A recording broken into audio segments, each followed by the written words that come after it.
4 out of 5 employers who post on ZipRecruiter get a quality candidate within the first day. Will you be part of the 82% who remember where you can try ZipRecruiter for free? It's ZipRecruiter.com/find. Again, that exclusive link is ZipRecruiter.com/find. That's ZipRecruiter.com/find. Tips have led to a new location Bryan Laundrie could be hiding. Brad Bernards reports. Dwayne Dog the Bounty Hunter Chapman is investigating a tip that alleges Bryan Laundrie, the fugitive fiancé of Gabby Petito, went into a Florida campground 75 miles away with his parents in early September, but only 2 of them were seen leaving. We had a very good lead come up today that he was down here in this park not very far away. We checked our lead out. It is confirmed. The parents were down here 2 times. It was September 1st through the 3rd and September 6th through the 8th. They registered to stay at this park. They were registered, went through the gate, they're on camera, they were here. And they did enter. They did come here. The tip gives renewed hope that authorities might soon reach a conclusion to what has become a costly, weeks-long search for Laundrie and a quest for answers that has extended from coast to coast. USA Radio News. At the American Veterinary Medical Association annual convention in Washington, D.C., I spoke with Dr. John Howe, AVMA president, about One Health. One Health is really a collaboration between physicians and veterinarians or public health officials. For example, in Minnesota, our state public health veterinarian deals with zoonotic diseases, rabies, for example. Animals are sentinels for humans, and humans are sentinels for some infections in animals. There's more valuable information at avma.org. Republican governor of Massachusetts, Charlie Baker, says he isn't too concerned about the Massachusetts State Police Union's claim that dozens of troopers have submitted letters of intent to leave the police department because of COVID-19 vaccine mandates for state employees. Massachusetts State Police Association President Sergeant Mike Shervan on Fox News Tuesday morning explains the officer's point of view. There just hasn't been time to properly roll this program out. We are in the middle of impact bargaining. The deadlines are here upon us, and we don't have the answers that our members need. Those that are seeking medical and religious exemptions have not been told if they're granted, will they be allowed a reasonable alternative to it to wear a mask and weekly testing. And because of that, they're looking to other places for employment, and the municipal departments within the state of Massachusetts are offering these reasonable alternatives. So it's not an across-the-board mandate. It's only for the executive branch of Massachusetts, which is affecting my membership. For the number that have, for whatever reason, not received their vaccination, they are choosing, and they've submitted their letters of intent. They have not officially resigned. They're following the policy to notify the department within 30 days of their intent to leave. A Texas inmate faces execution Tuesday evening for fatally stabbing 2 Houston area brothers during a robbery in 1991. Rick Rhodes was condemned for killing Charles and Bradley Allen. The brothers were killed less than a day after Rhodes had been released on parole. I'm Lance Pry. You're listening to USA Radio News. The OBGYN you choose matters. They will be by your side to guide you through the important stages of life, from puberty to childbirth to menopause and everything in between. Choose healthcare you can trust from the experts at BJC Medical Group, located right here in your community at Missouri Baptist Sullivan Hospital. Visit MissouriBaptistSullivan.org to schedule your appointment with one of our board-certified OBGYNs. Missouri Baptist Sullivan Hospital, your best medicine close to home. This moment in history brings with it the chance to advance yourself while protecting our community. At BJC, you'll belong to a world-class healthcare system that offers tuition reimbursement available your first day, schedule flexibility, and 30,000 remarkable colleagues. You'll feel the unity and opportunity and find strength within. Apply now at bjcopportunity.org. Sign-on bonuses available.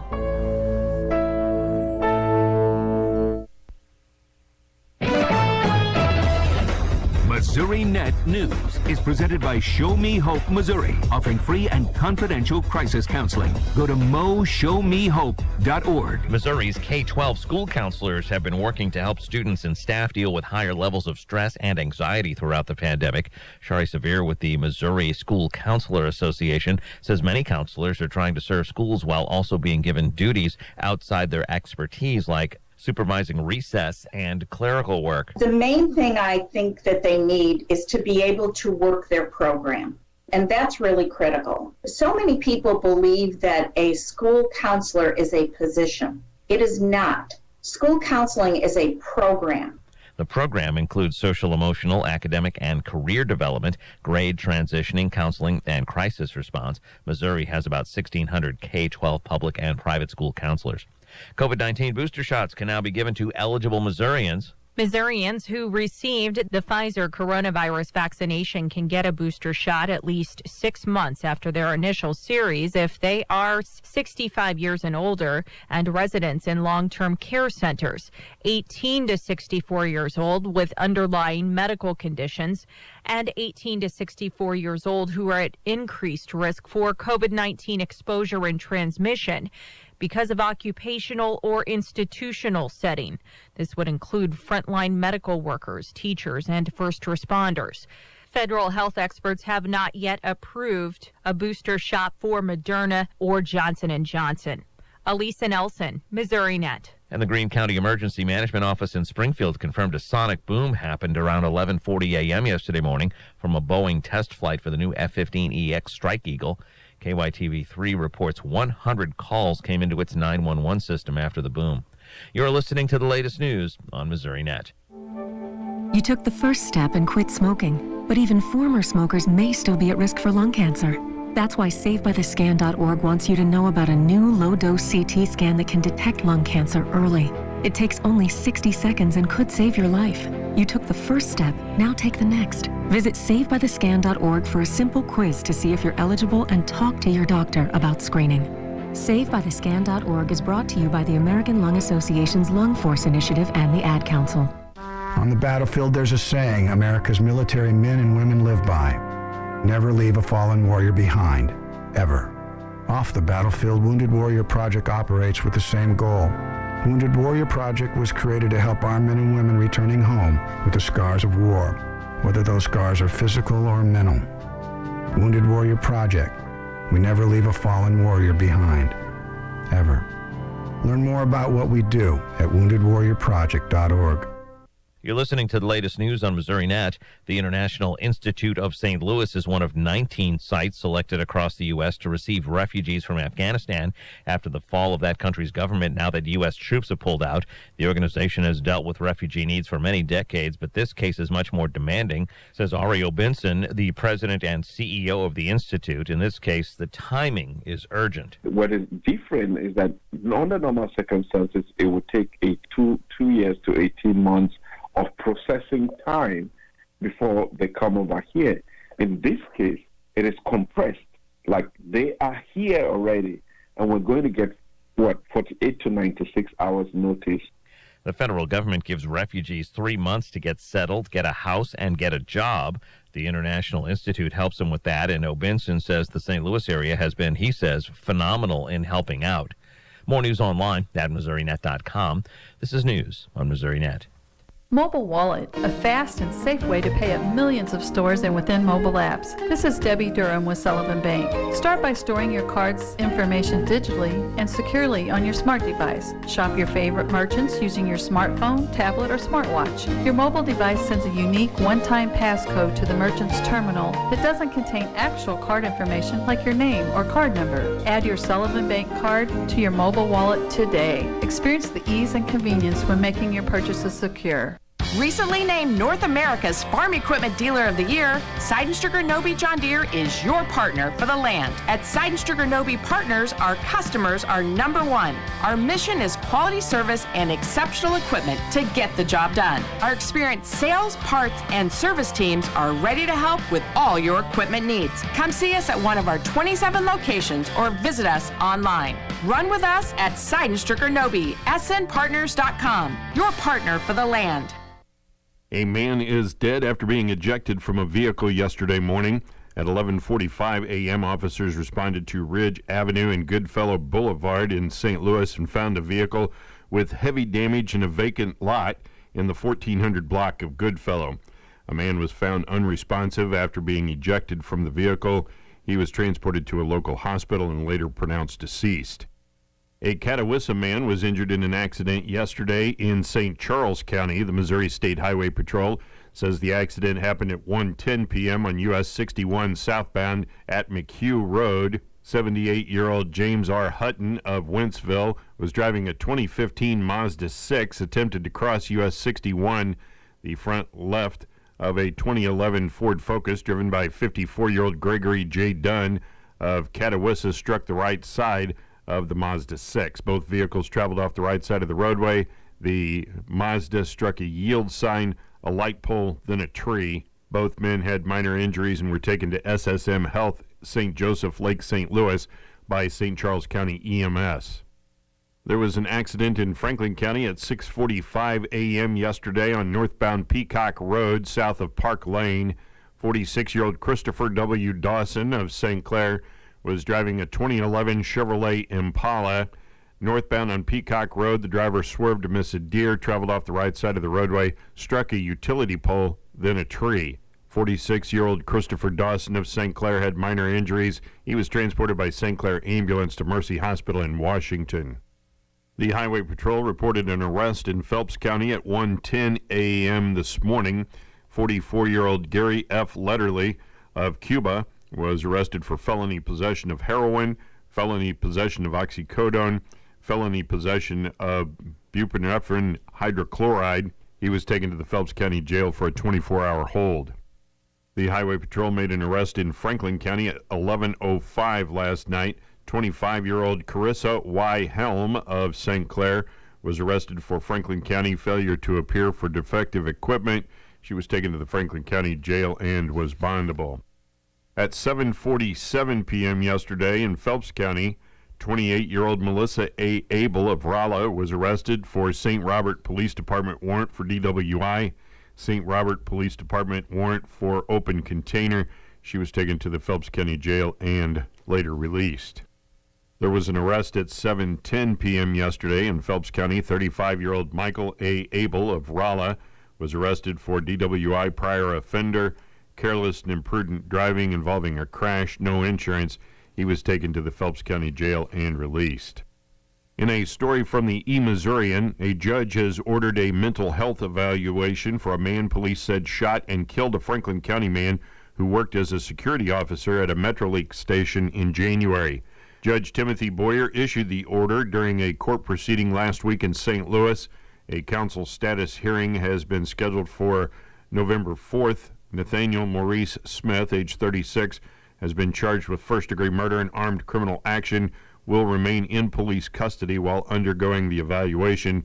Smith is a resident of St. Louis County.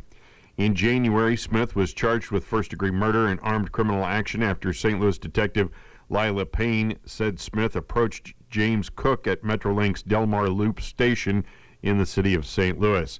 Smith pulled a gun and shot Cook, who was wearing his uniform, multiple times, according to Payne. An eyewitness reportedly identified Smith as the gunman. Cook, who was not armed, died at the scene. A resident of Sullivan, Cook was a U.S. Marine veteran and was married with 2 children. A federal regulation prohibits Metrolink security guards and contracted employees from carrying deadly weapons. East Central College will expand the scope of work for its touchless entry doors to provide better access and increased safety at college facilities. That's thanks to a vote by the Board of Trustees on September 20th that approved a $31,067 change order for the work being conducted by TSI Global Companies of St. Charles. The Access Door Control and ADA Touchless Entry project is an upgrade over the automatic door hardware that's now in place. The touchless entry mechanisms will help prevent the spread of viruses like COVID-19, improve security and safety, and be ADA compliant. The project is funded through the Federal Higher Education Emergency Relief Fund. In June, trustees awarded the project to TSI Global at a cost of $165,805. The new cost of the project is $196,872. That includes upgrades to access doors at ECC's Union and Rolla locations. Initial plans called for the installation of touchless entry technology only at the doors used often, according to Vice President of Finance and Administration Deanna Cassett. However, she explained it was suggested by Union police officers stationed on campus to equip every door. Cassett further explained that the new touchless door system provides a mechanism for police to lock doors remotely and electronically on campus during a security threat. All the touchless entry doors could be installed by the end of this semester. There will be an American Red Cross blood drive at the Sullivan Knights of Columbus, and that will be tomorrow from 1 until 6 p.m. You can call 1-800-RED-CROSS. That's 800-733-2767 to schedule an appointment, or you can visit redcrossblood.org and enter Sullivan to schedule an appointment. Missouri Baptist Sullivan Hospital is offering free flu shots to those 18 through 64. It's a free drive-through flu shot Saturday, 8 a.m. till 10 a.m. while supplies last. No appointment is necessary, and it'll be in the parking lot of Missouri Baptist Sullivan Hospital. The City of Sullivan would like to remind you that the fall citywide cleanup is October 4th through the 8th. The day of pickup will be on your normal trash day. 2 bulk items per house. All boards or lumber cannot exceed 4 feet in length. All items need to be bagged or boxed with a maximum weight of 30 pounds, maximum of 6 bags, and stacked neatly at your curb. For questions, you can contact Swinger Sanitation at 877-407-8261.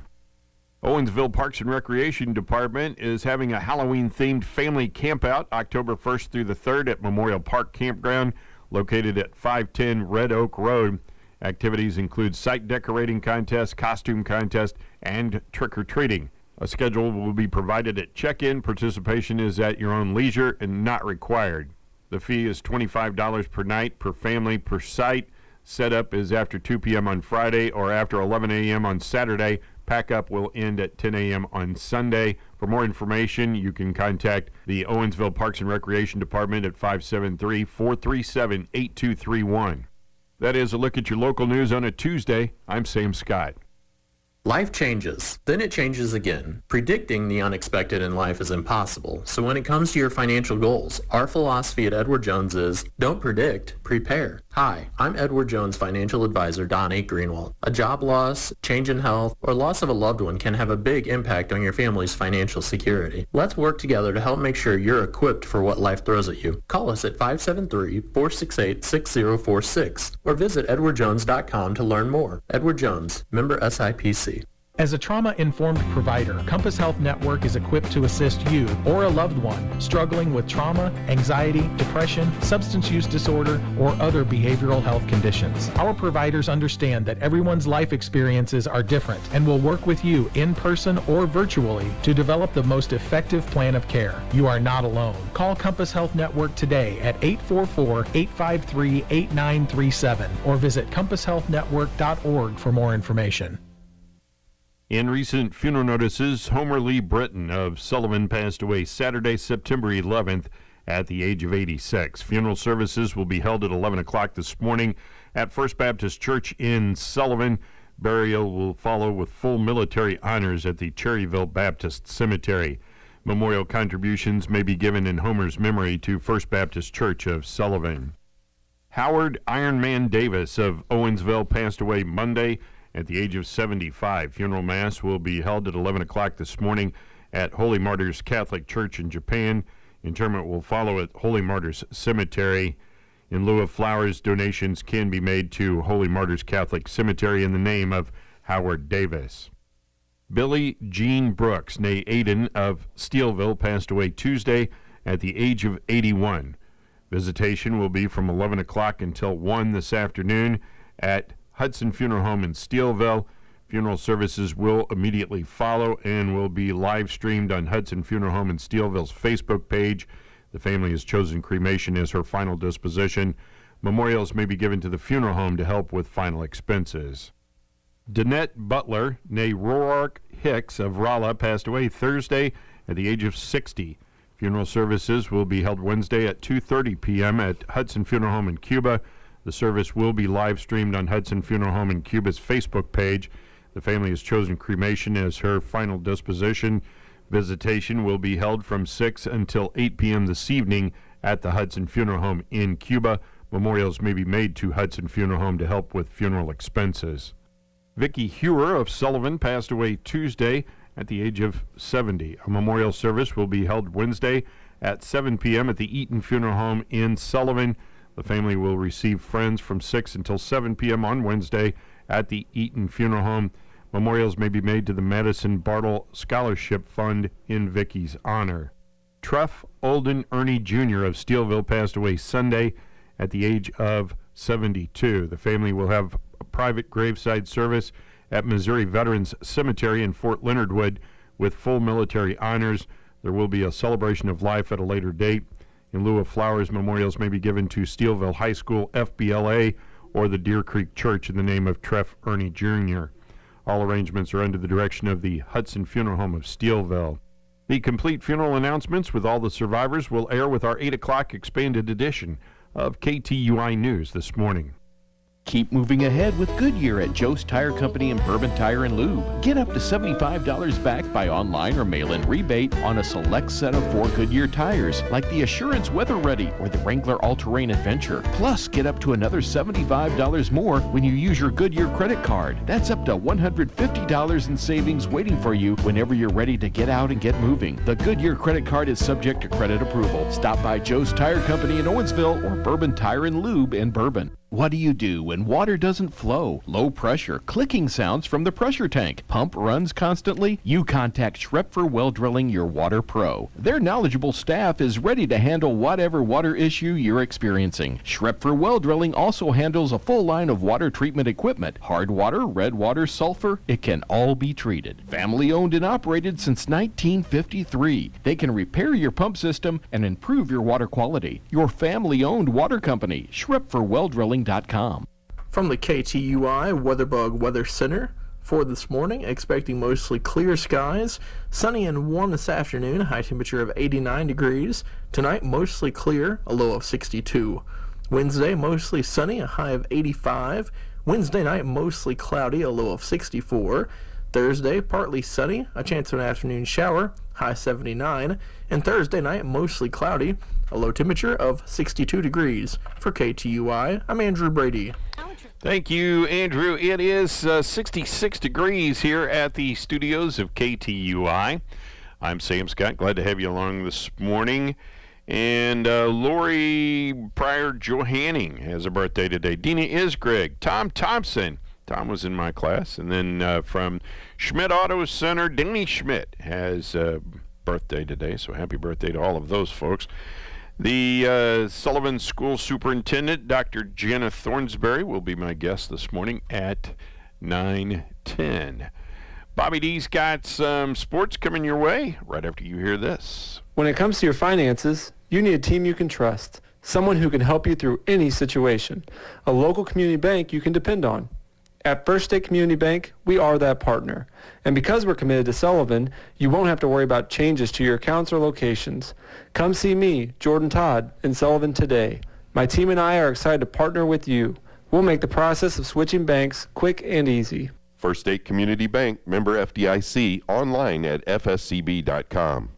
Looking at sports on this Monday, Cardinals with the day off yesterday, getting ready to finish off the regular season at home as they host the Brewers tonight, and they can clinch the second wild card spot with a win tonight. Here's Kevin Wheeler with the Cardinals Radio Network to set the stage. The Cardinals open a 3-game series against the Milwaukee Brewers tonight, and they come into this series with a magic number of 1. So all they need to do is win one more game or see the Reds and Phillies lose one game, and the Cardinals will clinch that second wild card spot in the National League and play in the National League wild card game coming up a week from Wednesday. Now back to the current times for the Cardinals. Of course, in addition to having the magic number of 1, the Cardinals bring a 16-game winning streak into this series. That is a franchise record, and it's one of only 12 instances of winning streaks of 16 or more in the last 100 years of Major League Baseball. In fact, there have only been 5 teams in the last 50 years that have winning streaks of 16 or more. And if you want to go a little bit bigger picture all time, there are 31 teams that have had streaks this long or longer, dating back to 1880. So again, tonight, Cardinals and the Brewers at Busch Stadium, 5:50 for the pregame show, 6:45 for the first pitch. For the Cardinals Radio Network, I'm Kevin Wheeler. Thank you very much, Kevin. We will have that Cardinals game on the air tonight on 102.1 KTUI FM. Cardinals outfielder Harrison Bader was named the National League Player of the Week for last week. He did it all for the Cardinals, hitting .517 with 3 homers, 2 steals, and a 1.548 OPS. The Cardinals closed the weekend with a sweep of the rival Cubs to extend their winning streak to a franchise record 16 games. Bader homered in 3 of the 4 games at Wrigley Field, helping the Cardinals shrink their magic number for the second NL wildcard spot to 1. Bader is the 3rd Cardinal to earn Player of the Week honors this season, and the 2nd in as many weeks, following in the footsteps of teammate Tyler O'Neill. Sam Ennis scored 143 in overtime to give the Blues a 2-1 win against the Dallas Stars at the Enterprise Center in exhibition hockey last night. Pavel Buchnevich had a goal and an assist for the Blues in his debut after being acquired in a trade with the Rangers. He did not play in the opening game on Saturday. Scott Perunovich had 2 assists for the Blues. Dallas took a 1-0 lead at 18 minutes of the first period. Then Buchnevich tied it on the power play with 59 seconds left in the second. Jordan Bennington made 12 saves on 13 shots in the first period for the Blues before being relieved by Joel Hofer, who made 11 saves in relief for the win. The Blues are in Columbus for their next preseason game on Wednesday. Pre-game coverage comes your way at 5:30 with puck drop at 6:10 on KTUI 94.1 FM and 1560 AM. East Central women's soccer losing to Southwestern Illinois College 6-0 last night. They'll be back in action on Wednesday at St. Charles Community College at 4 o'clock. The East Central men took down Southwestern Illinois by a 6-0 score. The baseball team will have an exhibition contest against Central Methodist University JV at Ronzig Field in Washington Wednesday, with a doubleheader starting at 4 o'clock. The latest media football rankings around the state of Missouri have been released. The only local team amongst the rankings is Union, coming in at number 4 in Class 4. And the new softball rankings were released over the weekend as well. Locally, Rolla comes in ranked number 3 in Class 4. Washington is number 8. And in Class 3, Sullivan is tied with Blair Oaks for the number 2 ranking in the state in Class 3 softball. In the local scoreboard from last night, the game we did on KTUI, it was Rolla getting a run in the top of the 7th inning and holding on to beat Sullivan 3-2. Sullivan's runs came on a 2-run home run from Jaden Blankenship. Sullivan back in action tonight as they will host Pacific for senior night. Sullivan JV beat Rolla last night by a score of 7-2. Other softball action, Bell over New Haven 2-0. Cuba beat Herman 15-0 in the varsity game and 8-5 in the JV game. Fatima shuts out Owensville 10-0. It was Webster Groves over Borgia 2-0. Warrenton beats St. Clair 15-0. St. James downs Lakeway 23-2, and North County over Union 12-0. JV football from last night, Sullivan got a win over Pacific 24-8. St. James down Cuba 34-20. It was Herman getting by Owensville 28-24. Valley 42-13 over Borgia, and in a freshman game, Fort Zumwalt South beat Washington 22-16. High school volleyball, Summit took all 3 matches from Sullivan last night, 2-0 in freshmen, 2-1 in JV, and 3-0 in varsity. St. Clair beat Salem 2-0 in the JV match and 3-0 in varsity. At the Herman tournament, Pacific beat Owensville in 2 sets. Borgia over Herman JV in 2 sets. Pacific beat the Herman JV in 2 sets. Borgia down Owensville 2-0. It was Owensville over Herman JV 2-0, and Borgia beat Pacific 2-0. Action continues tonight. At the Four Rivers Conference Girls Golf Tournament in St. Clair yesterday, St. Clair wins the tournament with a score of 417. Union right behind them at 418. Pacific 425 and St. James 432. The meet medalist was Alicia Skiles from Union, shooting in 93. The final conference standings had St. Clair in first, Union second, Pacific third, and St. James fourth. All conference selections, first team players. Player of the year, Alicia Skiles from Union. Also Haley Schaefer of St. Clair, Lexi Carter from Pacific, Natalie Miner from Union, Aaliyah Haddix Pacific, and Lydia Kimnitzer St. James. Second team all conference, Alyssa Taylor and Jordan Hampson from St. Clair, Allie Hartley and Callie Gibson from St. James, and Skylar Travis from Union. Also in girls golf last night, it was St. Dominic over St. Francis Borgia, 167-198. Middle school girls basketball last night, the Herman 7th grade tournament first round game, St. James 43-4 over Pacific. Union got by St. Clair 15-13, and Herman edged Washington 13-11. At the Washington 8th grade tournament, St. Clair downs Washington 24-9. Owensville 31-15 win over Herman in first round games. Other games last night, Bland 7th grade over Salem 30-6, and the Bland 8th grade won 42-4. Looking at the schedule of games for tonight, varsity softball, Pacific will be at Sullivan, varsity and JV starting at 4:30. It will be senior night. We'll have that game on the air tonight on 94.1 FM, 1560 AM. Bell is at Vienna at 5, Cuba at Jefferson, Herman at Owensville, St. James at New Haven, Herman, St. Clair at Union. It'll be senior night at Union, and Fort Zumwalt North at Washington. Those are all 4:30 starts tonight. High school volleyball, Bell at Viburnum, Bourbon at Plato, St. James at Cuba, all JV and varsity at 5. St. Clair at Montgomery County, JV and varsity at 5:30. Licking at Steelville at 5:30. Union at Battle, freshman JV and varsity at 5 o'clock tonight. In boys soccer, Sullivan on the road at Wright City. Been a bit of a change there. They'll play varsity first, followed by JV, and the varsity game starting at 4:30. Borgia at Fort Zumwalt West at 4. Hillsborough at Pacific, and St. Clair at Union at 5 o'clock tonight in boys soccer. Fall baseball on the schedule for tonight. Richland will be at Bourbon at 4:30. Stoutland at Bell at 5 o'clock. Middle school girls basketball, besides the tournament games tonight, Salem will be at Bourbon. That'll be a 5:30 start. At the Herman tournament coming up tonight, a first-round matchup at 5 o'clock. Owensville takes on Sullivan. Then at 6:15, it's Pacific and St. Clair in the consolation side of the bracket. St. James and Union meet at 7:30 on the championship side of the bracket at Herman. At the Washington tournament, first-round games tonight, 5 o'clock. It's St. James and Pacific, and then Sullivan and New Haven at 6:15. Those are first-round matchups. In the consolation semifinal, Washington and Herman at 7:30 tonight. Our sports on the air, we have high school softball coming up. Sullivan hosting Pacific. It'll be the last conference game of the year for Sullivan, and senior night, 4:10 pregame, 4:30 first pitch on 94.1 FM, 1560 AM, and the TuneIn app. Cardinals baseball on 102.1 FM tonight, 5:50 pregame, 6:45 is the game broadcast as the Cardinals host the Brewers, trying to clinch that second wild card spot in the National League and continue their 16-game winning streak. That's your look at sports on this Tuesday. This is Bobby D.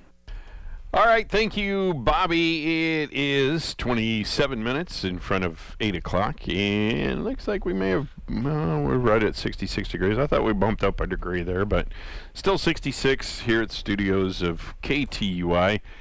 And good Tuesday morning to you.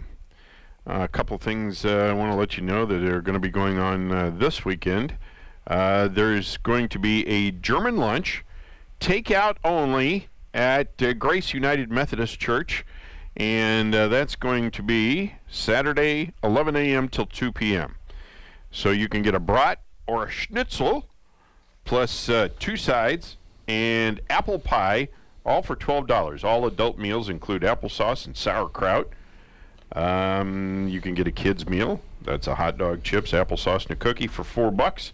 Sides include German potato salad, mashed potatoes, cucumber salad, and green beans. All items may be purchased a la carte, and that's at Grace United Methodist Church in Sullivan, right, behind the car dealership there on the service road. And the other thing I want to tell you about is Sunday, there's a fun show out at Saddle Club grounds at noon, and this appears to wrap up the season for the Sullivan Saddle Club for their 2021 calendar of events. So Sunday at noon, a fun show at the Saddle Club grounds. And Bobby D along with me here this morning. Good morning, Bob. Yeah. Except that your camera is not one to work, so I don't know. But let's see. I wanted to mention that Lori Pryor Johanning, Dina Isgrig, Tom Thompson, and Danny Schmidt all have birthdays today. Happy birthday to all those folks. Yeah. Tom was in my class. He was...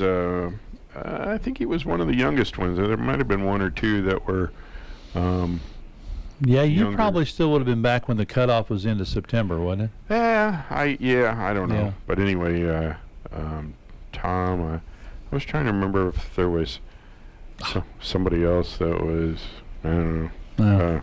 But anyway, and then Danny Schmidt, he, of course... at Schmidt Auto Center. I don't know if they're going to have cake over there or not. Well, I may go by and find out. Just, I find your just camera, because. The camera came on. Just because. Yeah. I'll stop in and say hi, Sure, well, sure. Happy birthday. And if there happens to be cake, that's just a bonus. Yes. But,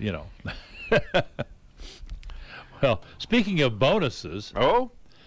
A woman in western Missouri has claimed one of 2 remaining $3 million prizes in the Scratchers game that was launched earlier this year. The woman who, according to the state law as it now reads, declined to be identified, recently purchased a 300X Scratchers ticket on her way home from work at a Hughes Self-Service on Highway 10 in Ray County. She's from Richmond, Missouri. She scratched only part of the ticket and thought she'd won $100,000. She went up to the counter to have the ticket checked. The woman working at the counter scanned it and just told me I need to go home and scratch the rest of it. Oh. So I took it home and scratched it the rest of the way off, and my knees buckled. Uh-oh. Mine would too. It's a $30 scratchers game that launched January 4th of this year. There are more than $60.6 million in unclaimed prizes, including one more top prize of $3 million and two $100,000 prizes. People have a 1 in 2.64 chance of winning a prize by playing that game.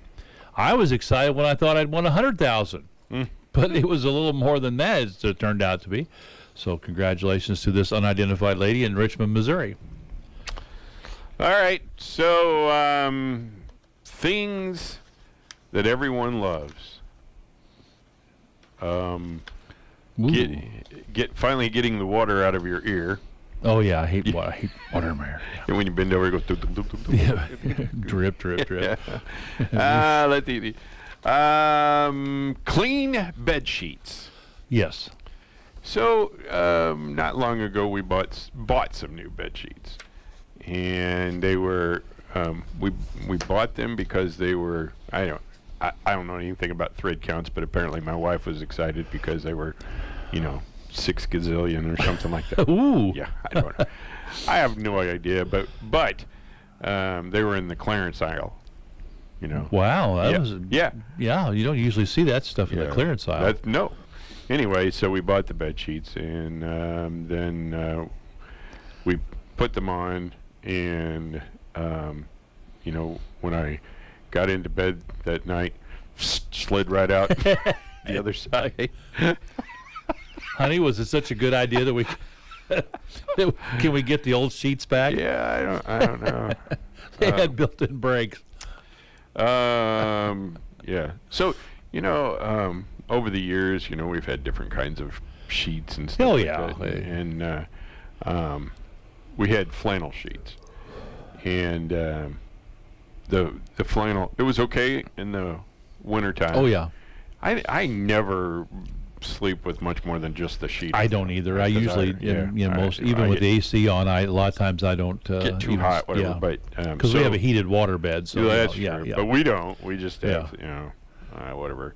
I have whatever I got over at Jerry's, the Serta Perfect Sleeper. Yeah, with the memory foam thing on top. Those keep you good warm. Yeah. Too. Anyway, but the flannel sheets, they weren't too bad in the wintertime. It started getting warmer.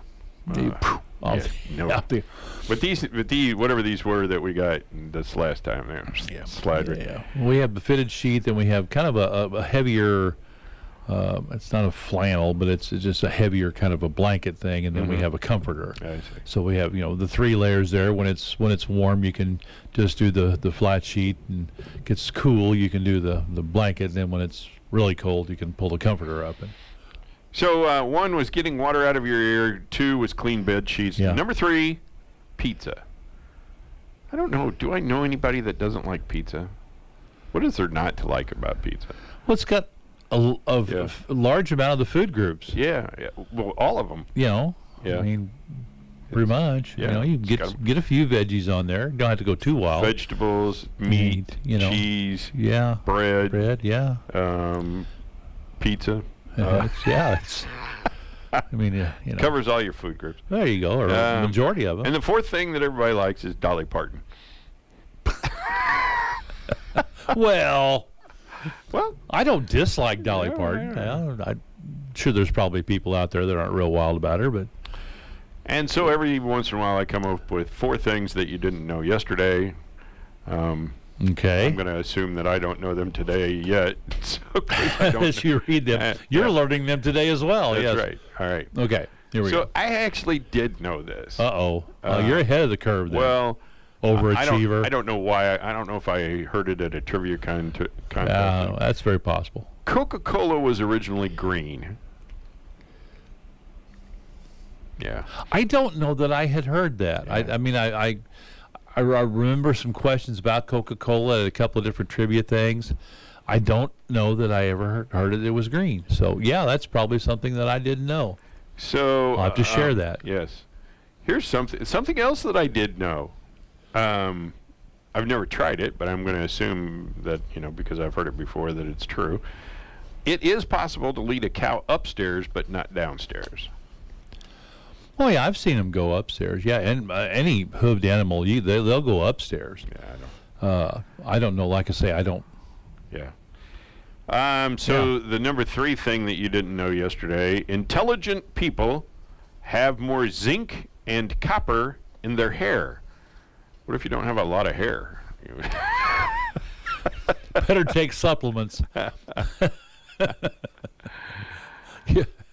You have more per hair than other people. Yeah, it's more concentrated. So the first novel ever written on a typewriter. I'd heard this somewhere before. I think I had too. Yeah. I probably couldn't have remembered it. I don't remember it. I know I've heard it. Wasn't the Bible was the first one on the press, right? Well, the movable printing press, that was the Gutenberg type, Bible, yeah. Movable type, Gutenberg But, Bible. No, the first novel ever written on a typewriter was by old Samuel Clemens. Oh. Mark Twain. It was Tom Sawyer. Tom Sawyer, okay. Well, I think I've heard that. I just, like I say, didn't remember it, but that was another trivia contest. So it seems that most of us have lucky numbers that are single digits. I don't know that I have a lucky number. I don't know. I've tried several of them and they haven't been lucky. That's what I was going to say. It's waiting for the right moment. Yeah. So you might start by first taking 4 or 5 calls. They're wanting you to take calls from people, find out what their lucky numbers are and stuff like that. No, we don't need. Yeah, we don't need to do that. I don't think so. Write it down, mail it to us. Yeah, I don't know.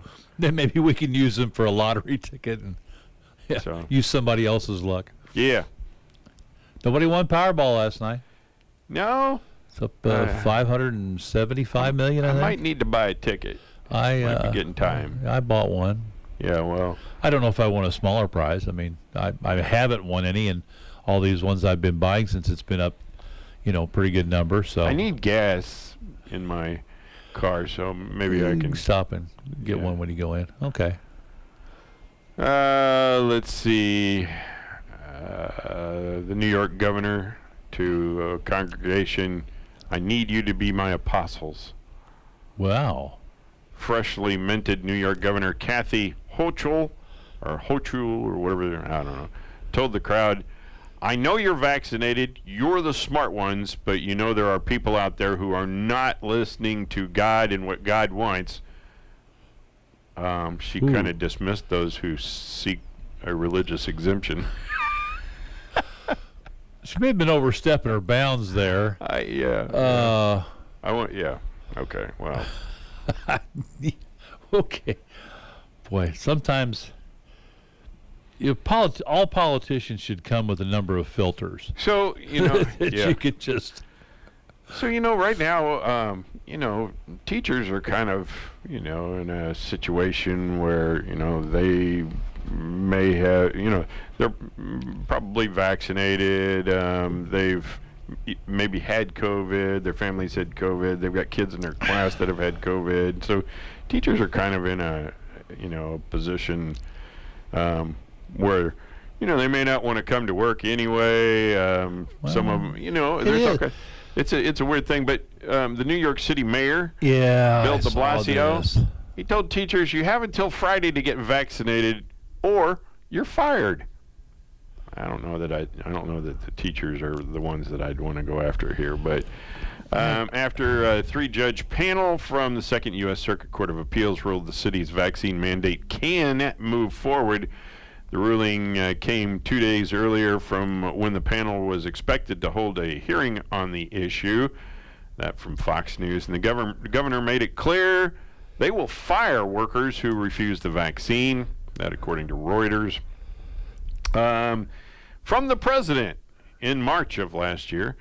Thank you to the was that March of this year, wasn't it? Yeah. Thank you to the first responders, healthcare providers, grocery and retail workers, and everyone on the front lines of this fight. Your hard work is what makes America run every single day, but especially in times of crisis. We truly couldn't get through this without you. However, apparently the mayor is going to try to get through it. Oh, sure, yeah. Well, and it's really weird because you look at these court rulings all across the country, and they're all over the place. Because you have them upholding a mask mandate, but then you have others that are overturning bans on mask mandates, and then there's all kinds of different rulings by different panels all over the country about yes, you can, the government can impose a mask mandate, or it can't, or the local school board can or it can't, or yeah. So I don't really, I really don't know. I haven't ever looked this up or anything, but like the polio vaccine. Yeah. I don't believe it was mandated. No. I think they made it available, and everybody thought, well, we don't want our kids or ourselves getting polio. Yeah. So people went and got the polio. I don't know. I don't even know where I got mine. We got it at school. I think I got mine at school, but we got ours part of the school because I still have that little scar on my arm from the. I think mine's pretty much faded. Yeah, I think had mine's it for a still long there. time, but mine you might still be able to see it a little bit. I haven't really. Yeah, you have to look hard, but I think we got it as you got it before you went to school, before you went to kindergarten. It was the 5-shot. So had the little prongs on the gun, like a nail gun. Sure, yeah. Had the mumps and measles and rubella. Wall, Oh yeah. Yeah, it'd move you over. So, and see then, people were talking about, whether or not they could mandate that you get it in the military. I don't remember ever, when I was in the military, I don't remember. They give you a choice. No. You just walked in. You lined you were up going to get a shot whether you wanted it or not. Yeah, I guess. So I don't know. So anyway, I guess what I'm getting at is what's the deal? I'm going to assume that I had my polio shot 50 years ago or something like that, and they just made they said you don't want to get polio, you get the shot, and so everybody lined up and got the shot and everything. Now it's like you must get the COVID vaccine. I also think part of it is just societal changes. Well, I get that. And back then everybody, I've mentioned this before, I just see so many examples of people forgetting anything, not using common sense. Well, and I think it was more prevalent back in the day. People thought, that was, okay, look, that's a good idea. I don't want to get this debilitating disease. So, right. Well, apparently COVID has been around for a while because it says on the side of the Lysol can that it kills COVID. And that's not new. No, Lysol hadn't changed for years and years and years. But I just mean it's a SARS. But I mean, this is COVID-19. So apparently we've had COVID-1 and 2. Yeah, 3. I don't think anybody's ever. It's kind of like WD-40. They had 39 things that didn't work, and you got 40. And got the one that did. Yeah. So this one actually did lubricate the. You could take the rusty screw out with that, but I think it's a combination of a lot of factors. There's this feeling like, the tired of government intrusion, and I don't want. But I think back in the day, though, I don't know that it was a government thing. I think they let the doctors on the local level. Well, I don't know the kind of handle it a little bit. I mean, I see all kinds of people say, well, this wasn't FDA approved or whatever. Yeah, I don't even know when the polio vaccine did the FDA exist? There was some organization that oversaw it. I don't know if it was called the FDA at the time, but again, and that is a legitimate concern for people. This was rushed through, and all these previous vaccines, polio, smallpox, everything else, there were a number of years of clinical trials, and then after that, they kept studying these people to see what the after effects or side effects might be. And they vaccinated a wide range of people that volunteered for the study. And they say, okay, they looked at their lifestyles, and okay, the people that lived a certain way may have certain side effects. People that all kind of lived the same way as far as their diet, exercise, whatever, they were fine. But this was rushed through, and that's what worries a lot of people because of the unknown. They don't know what any side effects might be down the road. But then you hear stories that And who knows what to believe, but that this wasn't really rushed through, that it was already, they had already been working on this vaccine, and they had to tweak it for this particular, for COVID-19 variant of the SARS virus. But that there was nothing in it that was going to hurt anybody. Yeah. Again, there, it's one of those things that, over the years there's been a growing mistrust of the government. No. Oh yeah, Say it isn't I know. so. I know it's hard to believe, and it's quite shocking. But and I think that's all part of it. People. I don't want the government telling me what to do. I don't trust the government. Look at what they did here, there, and everywhere else. I think that's part of it. And I think maybe it's one of those things where their heart might be telling them to do it, and their head saying no. I don't. I can't speak for anybody else. I just looked at it, and I thought, well, something's going to kill me. I'm either going to die of old age or something's going to kill me. It wasn't a huge concern for me. I understand if it is for somebody else. We've always said it's a personal choice thing. So I guess the booster shot for Pfizer is available for people who are 65 and older. Yeah, or 50 to 64 that have compromised. Immunocompromised or something like that. We watched the president get his booster shot yesterday. Yes. I thought the gal was going to try and cut his arm off with that little rubber strap she was putting on there. Couldn't get his sleeve up. And get messing around with it. Well, we were watching to make sure they actually put the needle in his arm. Well, and from the distance and the angle that the camera was, you couldn't tell. Yeah, it was kind of he was kind of turned, and it was on the back of so yeah. Well, we're about 7 minutes away from 8 o'clock, and we mentioned it's Danny Schmidt's birthday today. We're going to hear from Nick down there at Schmidt Auto. Hey, this is Nick from Schmidt Auto Center in Sullivan. We all know that this is a strange time for products and services in America and around the world. For us, the interruption in supply lines for new vehicles have driven up the prices of pre-owned vehicles up dramatically. This is not what Schmidt Auto Center wants for our customers. And I do my very best to find quality pre-owned cars, trucks, and SUVs at the lowest prices we can manage. If you don't see what you're looking for on our lot, contact me and I will find it for you. You can reach me at 573-468-2233, or you can look at our inventory online at schmidtautocenter.com. All right, thank you, Nick. And I also want to tell you about Wilcox Jewelers. They're located at 130 West Main in downtown Sullivan. And you probably know they have engagement rings and wedding sets and clocks and diamond rings and necklaces and earrings and men's and ladies' watches, vintage jewelry and clocks. But you may not know that they also do watch repair, battery replacement, link removal, jewelry repair, ring sizing, stone setting, appraisals. They're a third-generation business here in Sullivan since 1947, decades of experience, and you can shop online at wilcoxjewelersshop.com. That's wilcoxjewelersshop.com. 2 S's there in the middle. All right, that's Wilcox Jewelers at 130 West Main in downtown Sullivan. The other thing I want to tell you about is SBI Insure. Ken Scott can help you with all of your insurance needs, personal, business, and life. And he can package your home, and that's, whether you rent or you own or you're making payments, you got a condo, maybe you have all of that. Autos, boats, motorcycles, and umbrella, he can put it all together for an additional discount. Representing several companies rated A and A+ by AM Best, priced competitively on youthful drivers, education discounts, folks in the prime of life discounts, new roof discounts, paid in full discounts, claims-free discounts.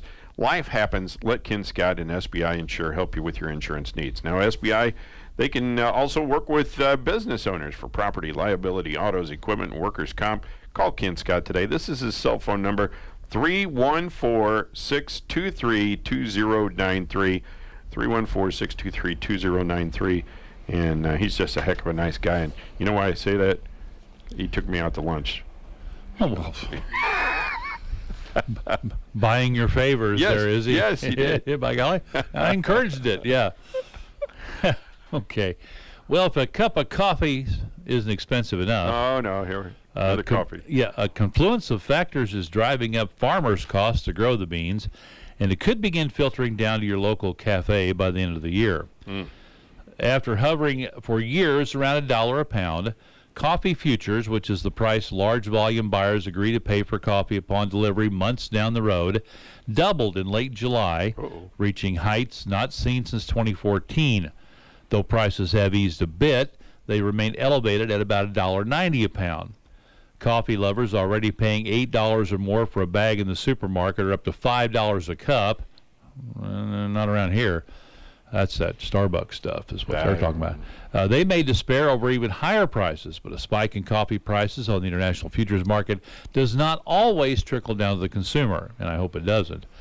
I mean, I buy the cheap coffee, but I still don't want to pay that much more for it. Now, there are several factors. There was a sustained drought and then a couple of July frosts that blew a hole in Brazil's coffee output, immediately sending wholesale prices for the popular Arabica bean to more than $2 a pound. The frost will significantly affect the 2022-23 harvest, so this is going to go down the road a ways. This is unprecedented. It's never been this a perfect storm before. It's usually just a supply and demand scenario. We've never been dealing with a supply and demand issue on top of a logistics issue, on top of labor issues, on top of a global pandemic. They're looking at possibly 2 to 6 million fewer bags of coffee coming out of Brazil this next year, which is 12% of the output from the world's largest producer of Arabica beans, which is used for most coffee sold around the world. And as always, lower supplies usually always mean higher prices. So, and they expect the per capita demand for coffee to increase the next year, as it did this year. Everybody stayed home. Yeah. You know, over the last couple, 18 months. This would be a good time for me to quit drinking coffee. Well, there you go. Well, it should be easy for you. Yeah, I think so. Yeah. So this isn't. But anyway, this isn't the kind of coffee that they get from bat guano, is it? I don't hope not. Well, haven't you ever heard about that? Yeah, I know. Super. I don't know. Oh, no, I'm not going there. I got a bat that about once a week when I come out of the house, you know, about a little after 3 o'clock in the morning, you know, he comes to see me, you know, goes past my face, you know, when I'm getting in the car. But anyway, we have one from time to time. I see it. There's a street light down the corner from our house, and I see it down around the street light some mornings when I there's when I one go right out. in the corner of my yard. Yeah, and he comes swooping down there. Yeah, I tried. You know, John had a bat house built. Yeah, that's the old building. Well, no, at his house. At his house. Oh, at his house. Okay. And he had it for 3, 4, 5 years. I don't know. I guess it's still there. I don't know. And no bats would move into it. And so I was trying to get this bat, you know, go on up the road a little way. Fly away, bat. Fly away. Go up. There's a special place for you. Brand new house for you there. Rent's cheap. Yeah. Well furnished. Minute away from 8 o'clock. And if you're a wrestling fan, Gateway to the West is going to host the WWE Royal Rumble in 2022. Wrestling fans will see their favorite superstars brawl in the ring at the Dome at America Center, including the two 30-man and 30 women matches. The winners of those matches will get a chance to compete in a championship WrestleMania match in Dallas later in the year. The downtown St. Louis event marks the largest venue in the WWE's 30-year history to host the Royal Rumble. They're expecting around 40,000 people in the Dome for that. Of course, St. Louis, passionate about wrestling, has been for years. And tickets go on sale October 15th at 10 a.m. online at the WWE webpage. Happy birthday today to Lori Pryor, Johanning, Dina Isgrig, Tom Thompson, Danny Schmidt. We are AM 1560 KTUI Sullivan, 94.1 FM. And it is 8 o'clock. It's 67 degrees here at the studios of KTUI. USA Radio News with Lance Pry. The Ford Motor Company made a major announcement Tuesday morning on Fox News. CEO Jim Farley says 11,000 jobs for electric vehicle manufacturing are coming to Tennessee and Kentucky. Well, we have a big announcement. It's a new Ford. It's show not tell time. We're going to hire 11,000 people. We're going to build the biggest plant we've ever built in the history of the company, 6 square miles, to build all electric trucks in Tennessee. We have a battery plant on site. It will be a carbon neutral manufacturing site. We have 2 more battery plants in Kentucky. All total, about 1 million vehicles worth of batteries we'll build in the 2 locations. Answering for their blundered Afghanistan withdrawal, Defense Secretary Lloyd Austin, Chairman of the Joint Chiefs of Staff General Mark Milley, and Head of the U.S. Central Command Kenneth McKenzie are set to testify before the Senate Armed Services tomorrow. USA Radio News. Remember when California was the Golden State? Not anymore. Soaring crime, overregulation, and high taxes are forcing taxpayers to flee. Now, Newsmax's Rob Schmidt looks at what happened in his special series, California. It's over. Rob walks on the Reagan Ranch with Governor Kristi Noem, and he talks to the insiders and reports from Los Angeles. Find out why you need to be worried, because California's mess may soon be coming to your state. Watch Rob Schmidt on Newsmax at 10 p.m. Eastern. Newsmax is on every major cable system. Just check your cable guide. If your cable system doesn't carry Newsmax, call your operator or switch to a service that does. Get Newsmax on most streaming services like Samsung, Roku, Pluto, or Xumo. Or download the free Newsmax app on your smartphone. It takes just seconds, and you can watch us anytime, anywhere. California's nightmare is spreading. Watch Rob Schmidt on Newsmax tonight. The search for Brian Laundrie continues. Tim Berg from the Phoenix USA Radio News Bureau explains. Police are scaling back the search for Brian Laundrie in a Southwest Florida nature preserve. Northport Police spokesman John Taylor telling media outlets the FBI is taking the lead in the hunt for Gabby Petito's fiancé, adding the search will be targeted based on intelligence. Dog the Bounty Hunter also searching for Laundrie. We have a special hotline, 833-CALL-DOG, and we've gotten over 1,000 leads. So Francie and I really started this 2 days ago. So we're going through all those leads, right? It's incredible. Pictures of him here, there. We're going through all those leads right now. I would say within 48 hours, we probably will have a location where we start the tracking at. That audio courtesy of Fox News. Thanks for listening. We are USA Radio News. Lights out, everybody. Matt Dillon, United States Marshal. The first man they look for and the last they want to meet. Pleasant dreams.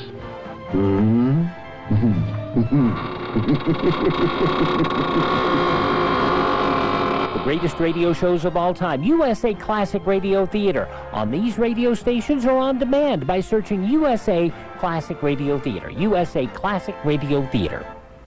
As the Biden administration's open border policy continues to flood America with illegal immigrants, it's easy to do when you ship the government-dependent masses all around the country. What if governors in America took the illegal immigrants measuring in the millions and dropped them off in Maryland neighborhoods where Washington, D.C. lawmakers live? Former Governor of Texas Rick Perry tells Fox News that message would change America's open border policy that is diluting the fabric of America. This is a devastating wave that's hitting our southern border. This administration is lying about it. And I think it's really important that you and your network, others, tell the truth and hold Joe Biden accountable, hold Mayorkas accountable. I mean, they're literally looking in the face of the American people and lying to them about what's going on that southern border. Maybe what we ought to do is just hire every bus that we can hire in the state of Texas, hire every charter aircraft, bring the National Guard C-130s to the border and load these individuals up and take them to Maryland and leave them there. 3, 2, 1. Landsat 9 launched from Vandenberg Space Force Base in Santa Barbara County, California on Monday, the 2000th launch from the base over the years. I'm Lance Pry, and this is USA Radio News. The OBGYN you choose matters. They will be by your side to guide you through the important stages of life, from puberty to childbirth to menopause and everything in between. Choose healthcare you can trust from the experts at BJC Medical Group, located right here in your community at Missouri Baptist Sullivan Hospital. Visit MissouriBaptistSullivan.org to schedule your appointment with one of our board-certified OBGYNs. Missouri Baptist Sullivan Hospital, your best medicine close to home. This moment in history brings with it the chance to advance yourself while protecting our community. At BJC, you'll belong to a world-class healthcare system that offers tuition reimbursement available your first day, schedule flexibility, and 30,000 remarkable colleagues. You'll feel the unity and opportunity and find strength within. Apply now at bjcopportunity.org. Sign-on bonuses available.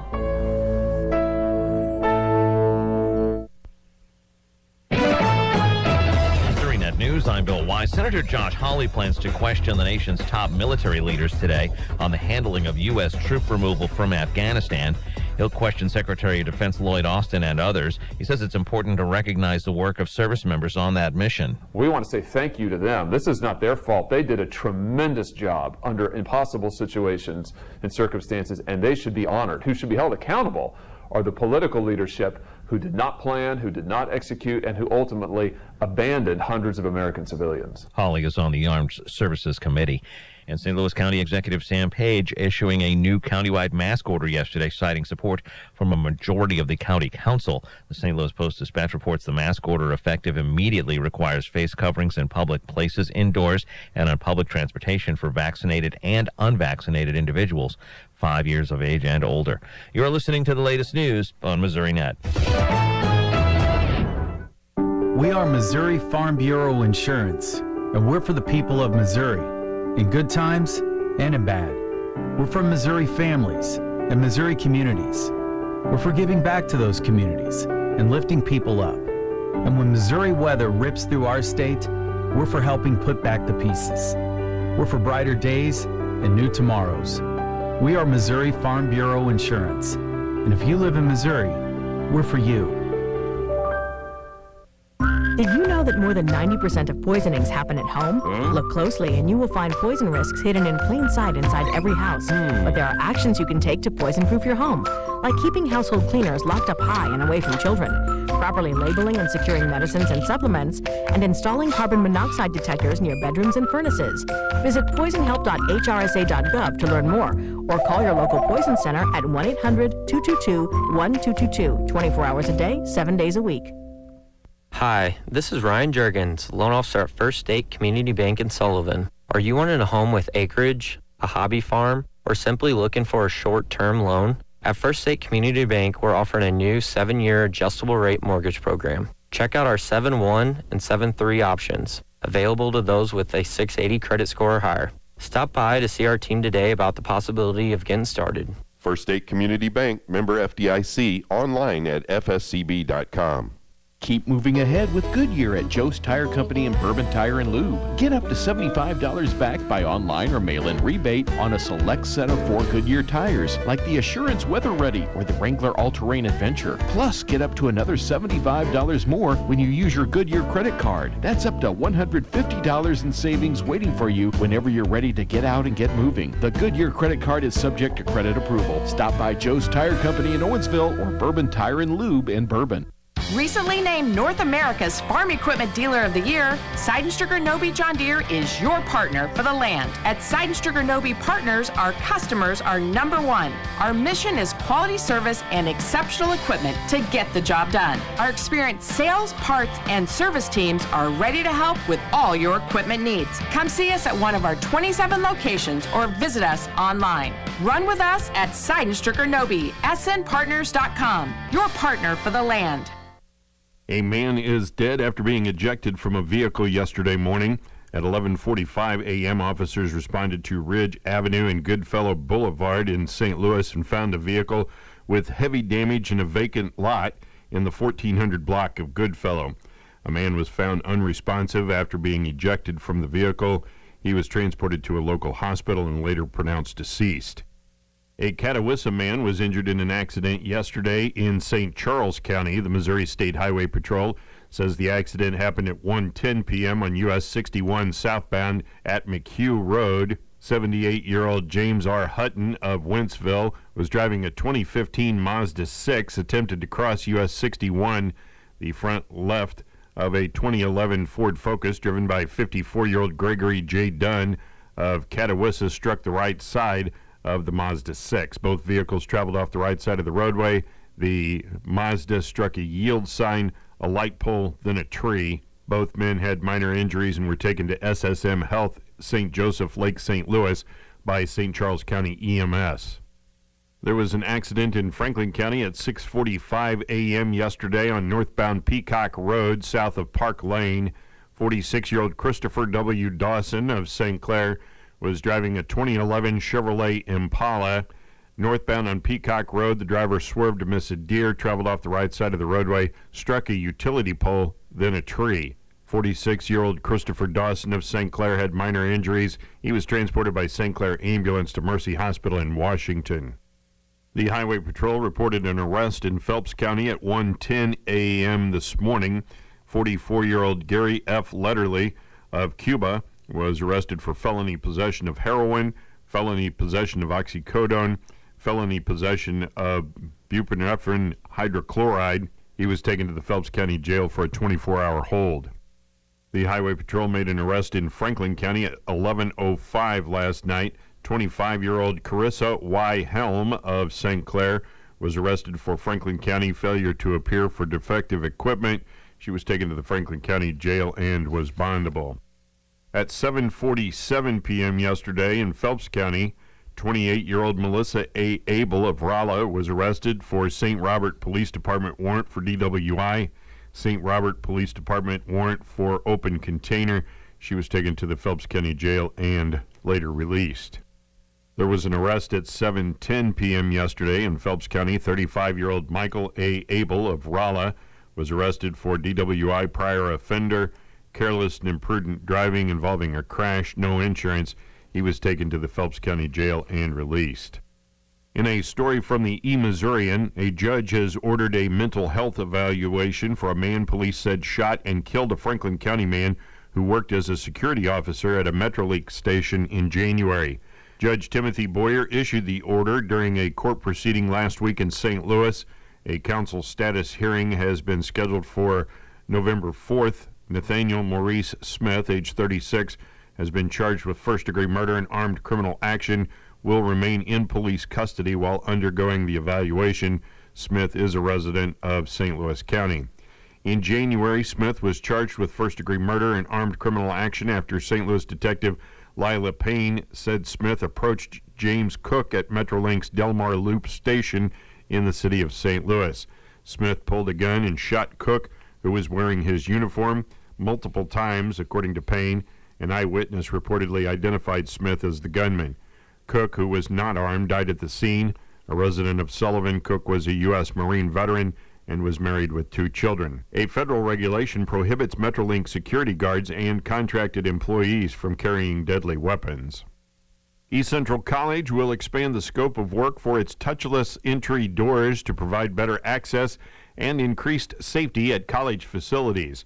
That's thanks to a vote by the Board of Trustees on September 20th that approved a $31,067 change order for the work being conducted by TSI Global Companies of St. Charles.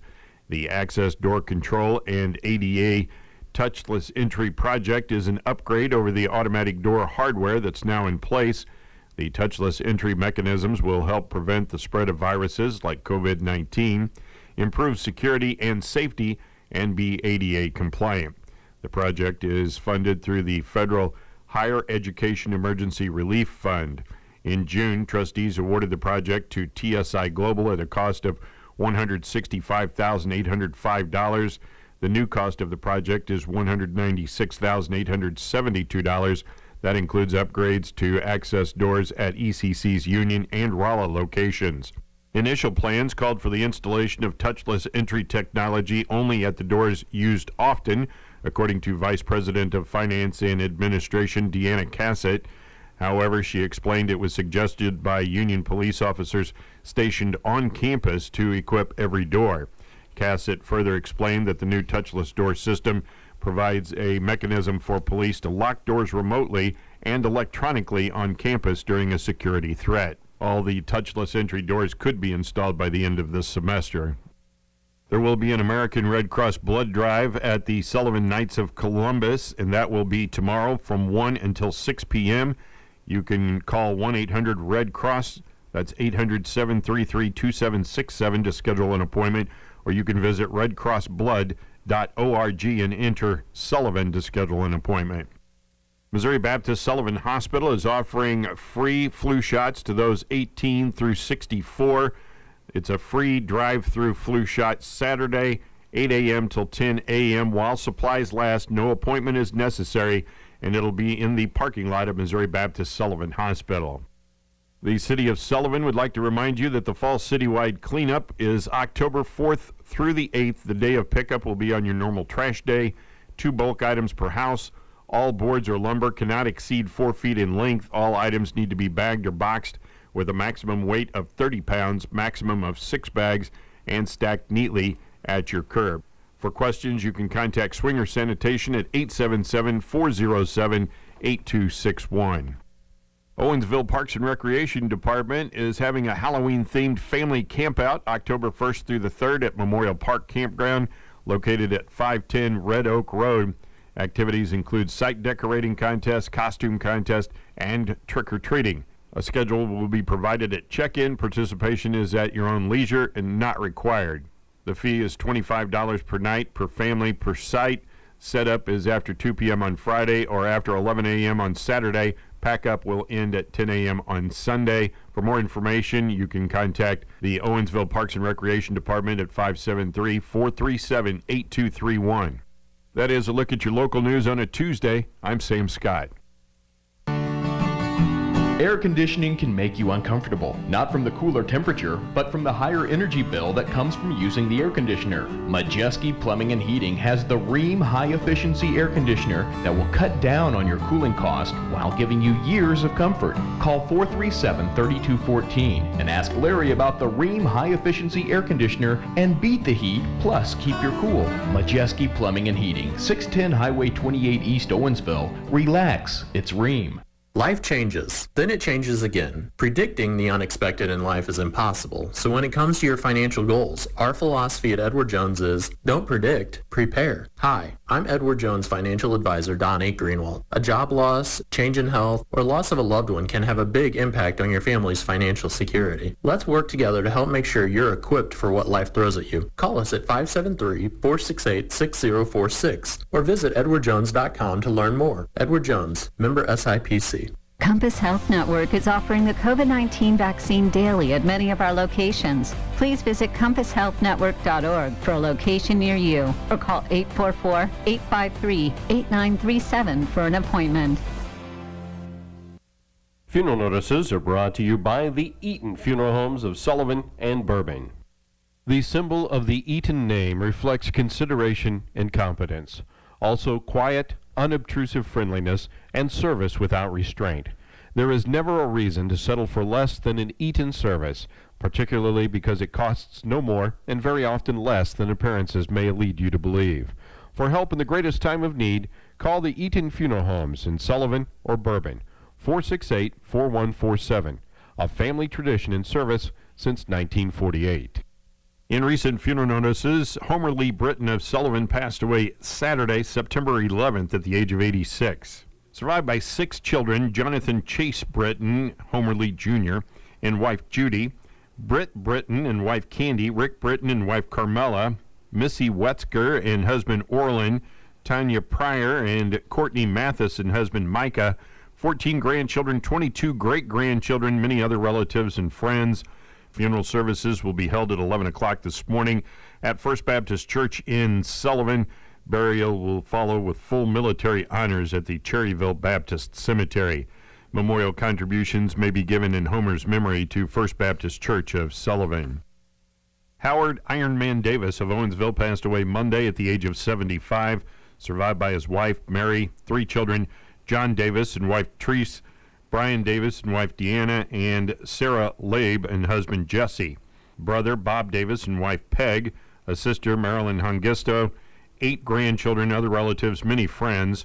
Funeral mass will be held at 11 o'clock this morning at Holy Martyrs Catholic Church in Japan. Interment will follow at Holy Martyrs Cemetery. In lieu of flowers, donations can be made to Holy Martyrs Catholic Cemetery in the name of Howard Davis. Billie Jean Brooks, née Aiden of Steelville, passed away Tuesday at the age of 81. Survived by her children Ricky and wife Anita Brooks of Cuba, Danny and wife Lisa Brooks of Steelville, and Kenny Brooks, formerly of St. James. A daughter-in-law, Brenda Brooks of Steelville, her brothers Ted Aiden of Sullivan, and Jackie and wife Nancy Aiden of Fenton. 8 grandchildren, 23 great-grandchildren, 2 great-great-grandchildren, nieces, nephews, cousins, other relatives, many friends. Visitation will be from 11 o'clock until 1 this afternoon at Hudson Funeral Home in Steelville. Funeral services will immediately follow and will be live streamed on Hudson Funeral Home in Steelville's Facebook page. The family has chosen cremation as her final disposition. Memorials may be given to the funeral home to help with final expenses. Danette Butler, née Roark Hicks of Rolla, passed away Thursday at the age of 60. Survived by her son Ricky and wife Kirsten Butler of Rolla, siblings Jean Chief and wife Yenny Roark of St. James, Nicholas Nick and wife Joellen Roark of Media, Illinois, Robert Bobby W. Roark of Brumley, Dwana and husband Donald White of Palmyra, Mary Lou Williams, Lloyd and wife April Hicks, Jeff Newton, Steve Newton, Frankie Hicks, and Cindy and husband Frank Butler, all of Bell. 3 grandchildren, many nieces, nephews, cousins, and friends. Funeral services for Danette Butler will be held Wednesday at 2:30 p.m. at the Hudson Funeral Home in Cuba. The service will be live streamed on Hudson Funeral Home in Cuba's Facebook page. The family has chosen cremation as her final disposition. Visitation will be held from 6 until 8 p.m. this evening at the Hudson Funeral Home in Cuba. Memorials may be made to Hudson Funeral Home to help with funeral expenses. Vicki Hewer of Sullivan passed away Tuesday at the age of 70. Survived by her children Gabe Starbeck of Sullivan and Kylie Feast of Sullivan.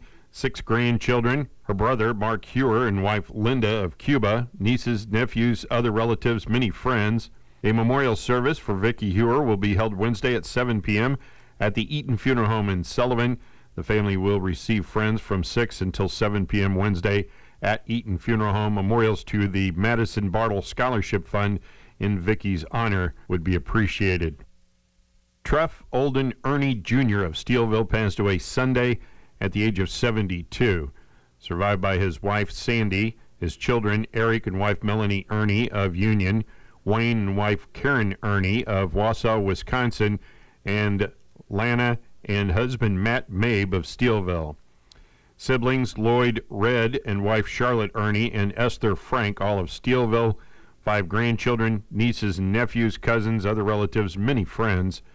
The family will have a private graveside service at the Missouri Veterans Cemetery at Fort Leonard Wood with full military honors. There will be a celebration of life at a later date. In lieu of flowers, memorials may be given to Steelville High School FBLA or Deer Creek Church. All arrangements under the direction of the Hudson Funeral Home of Steelville. Funeral notices are brought to you by the Eaton Funeral Homes of Sullivan and Bourbon. What do you do when water doesn't flow? Low pressure, clicking sounds from the pressure tank, pump runs constantly? You contact Schrepfer Well Drilling, your water pro. Their knowledgeable staff is ready to handle whatever water issue you're experiencing. Schrepfer Well Drilling also handles a full line of water treatment equipment. Hard water, red water, sulfur, it can all be treated. Family owned and operated since 1953. They can repair your pump system and improve your water quality. Your family owned water company, Schrepfer Well Drilling. Finding time to deposit a check can stop you from getting other things done. Sullivan Bank offers mobile check deposit through the Sullivan Bank app. It only takes a minute to deposit that check. Open the app, select deposit, then deposit a check. Follow the prompts and you're done. Need some help that first time? Stop by any Sullivan Bank location and their staff are happy to demonstrate. It's easy and fast. Now you have time for other things. Sullivan Bank, equal housing lender, member FDIC.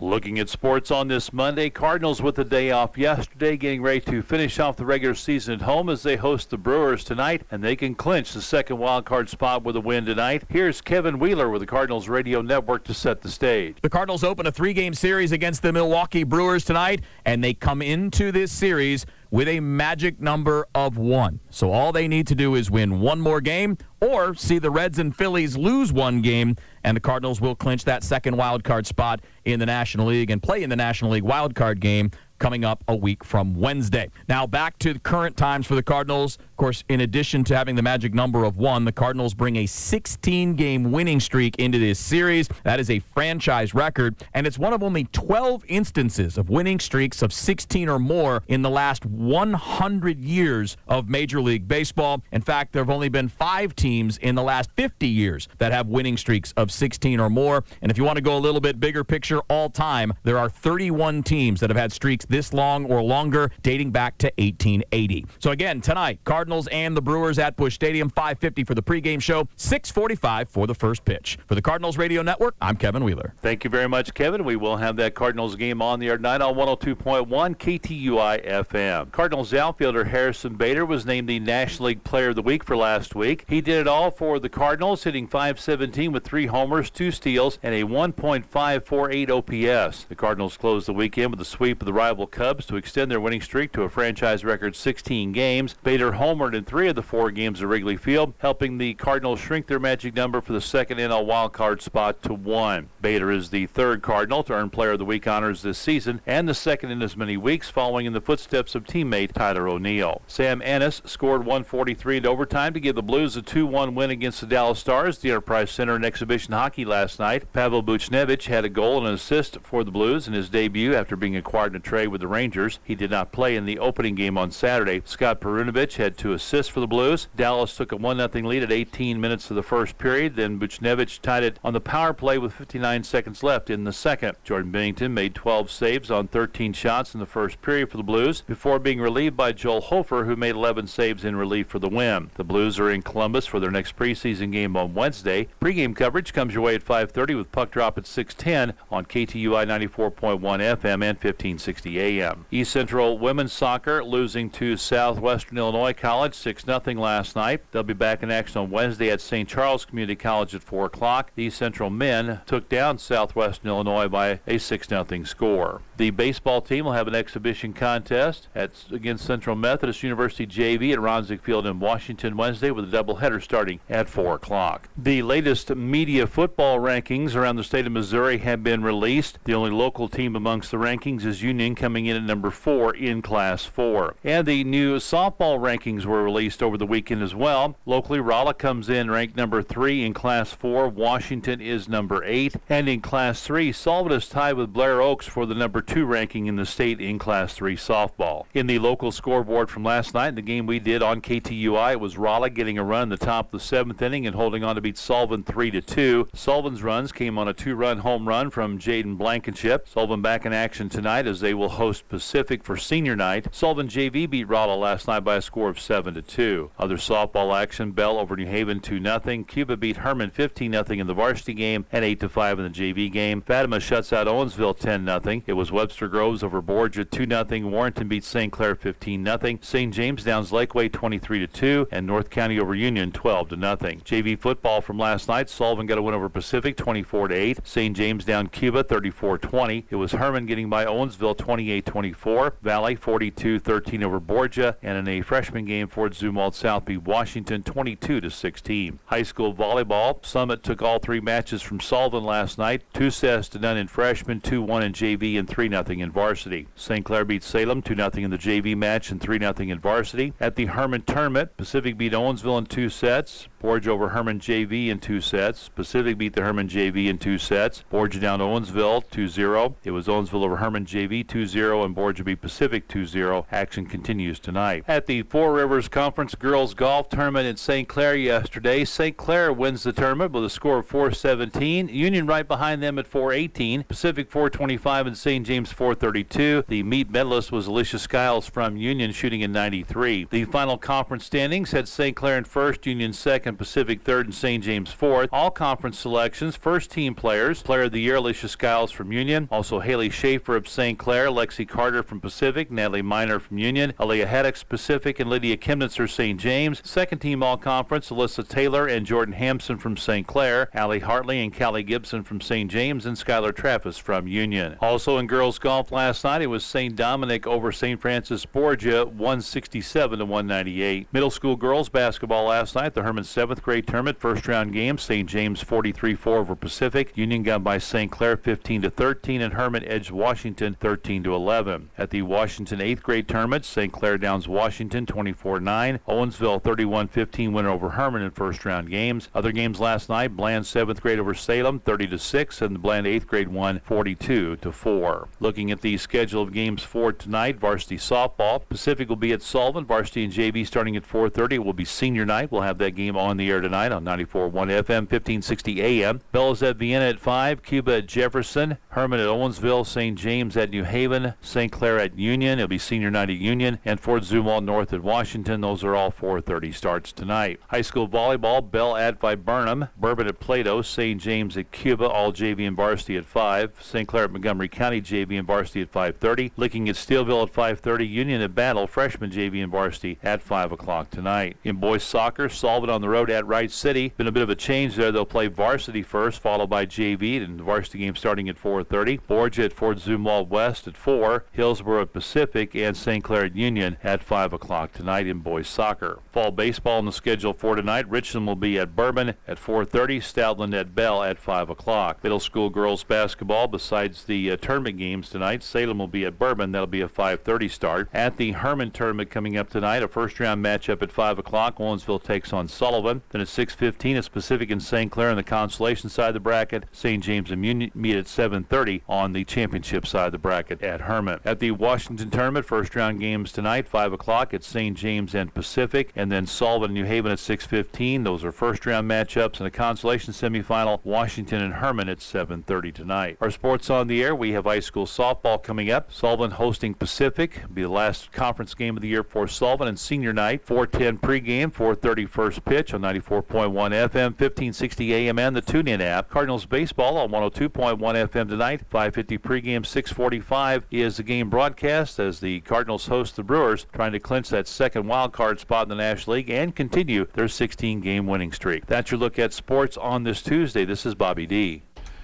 All right, it is 27 minutes in front of 9 o'clock and 69 degrees here at the studios of KTUI. Bobby D along with me here this morning. Good morning, Bob. Good morning once again. And I have a correction. Apparently I said Sunday for the Oktoberfest at Evergreen Baptist Church. It is actually Saturday. I've been saying Saturday for 2 weeks. I don't know why my brain shifted to Sunday. Yeah. Who knows? One eye was looking one way, the other one, yeah. I guess. Yeah. It doesn't actually say Saturday or Sunday. It just says October 2nd. So whatever. Yeah. I didn't process it properly, yeah. No, I didn't. Anyway, so that's all coming up on Saturday. So they've got quite a list of things going on. I say, yeah. I can tell by looking at it. It's yeah.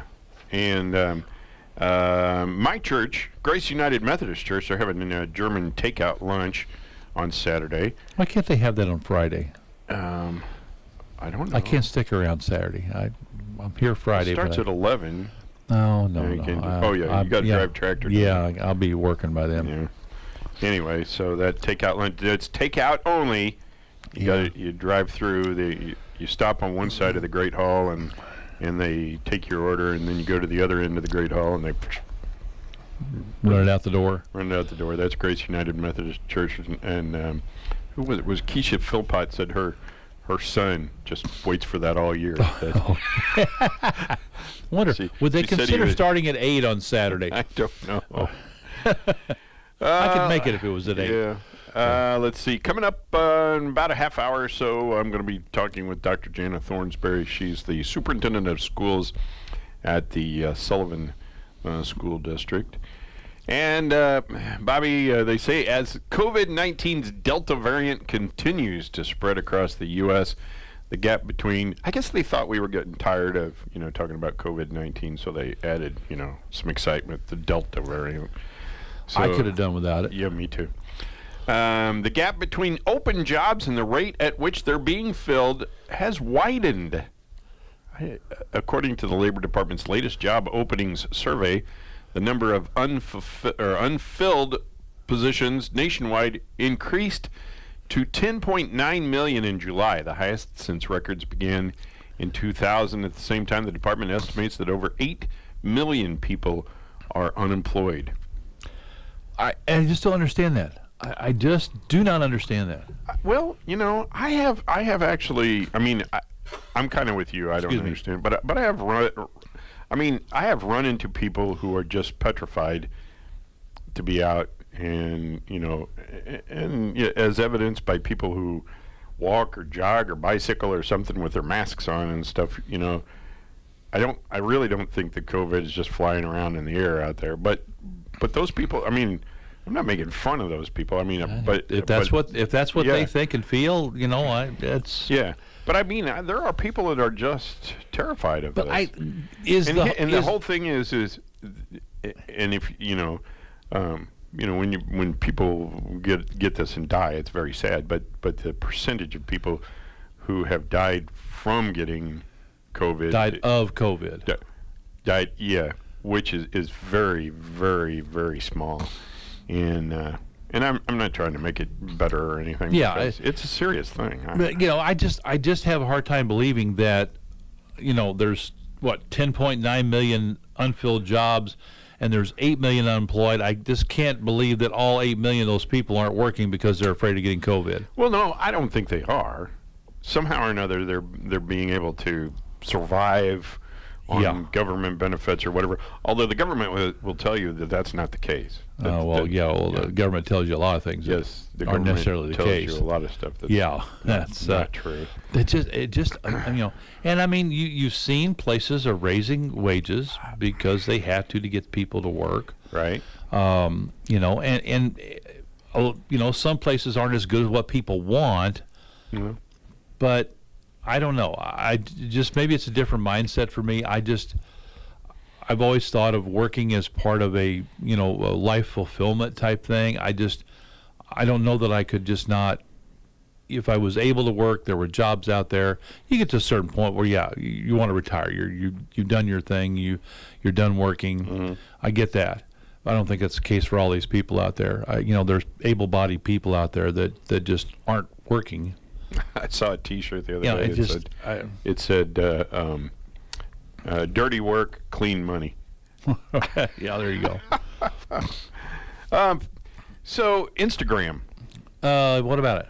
Well, I've never really. I don't really know what Instagram is. I don't use it. A picture, video sharing type thing, I guess. Yeah.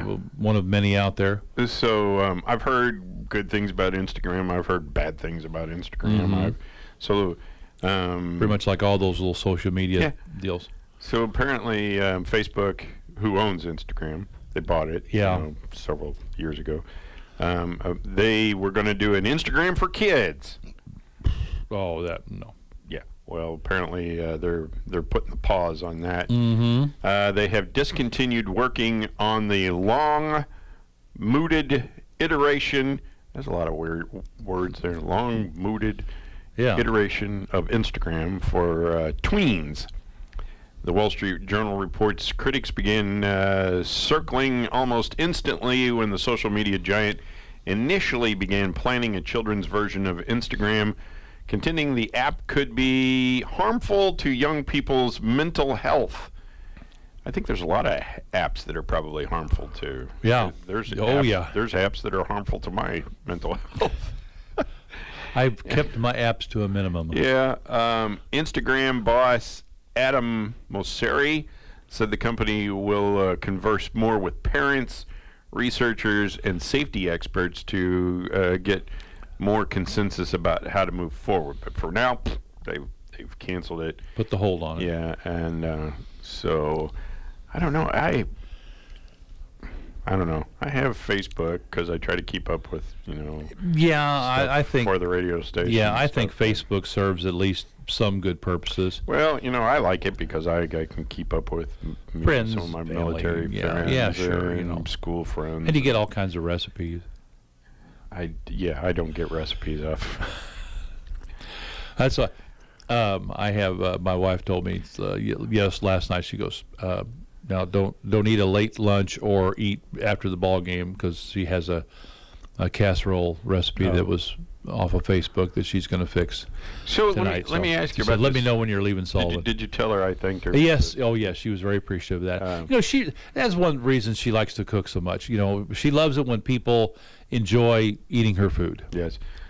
So did she come up with that, or did she get that off? No, it was a recipe your mom had from years ago.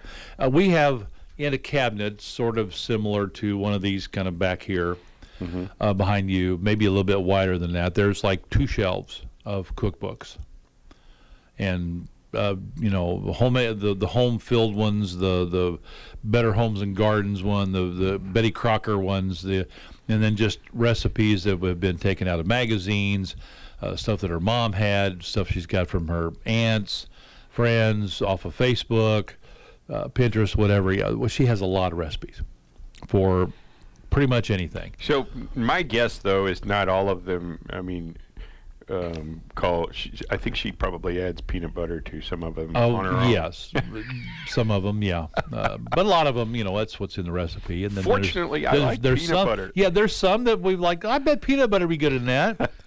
Okay, yeah, worth a try. Why not? It's peanut butter. It's good for you. So yeah, it's worked out all right. Yeah. But yeah, it's just there's no way. We talked about that kind of joking around one day that, we'll go through and just like every, but we're not home enough to cook something every day. Mm-hmm. And she probably has enough recipes up there to get us through about 4 or 5 years or more. But we've got our favorites. She had one, I don't remember where she got it. It was just a simple recipe for a chicken pot pie, homemade chicken pot pie. And that's probably right up there with my favorites of anything she makes. We did a little taco pie thing the other day that was really good. That's up there. Mm-hmm. And most of these are, they're not the real involved and a lot of work and take a lot of time. They're usually pretty simple things with stuff that you have around the house on a regular basis, and just kind of little comfort food stuff. And it's we've tweaked a few of them here and there with some of the ingredients, putting extra of this in and not as much of that in, or some of that not at all. And she's not a big nutmeg fan, so on a lot of her her pumpkin stuff she either leaves out or cuts way back on the nutmeg and maybe adds a little bit extra pumpkin spice, but so it's just kind of preferences.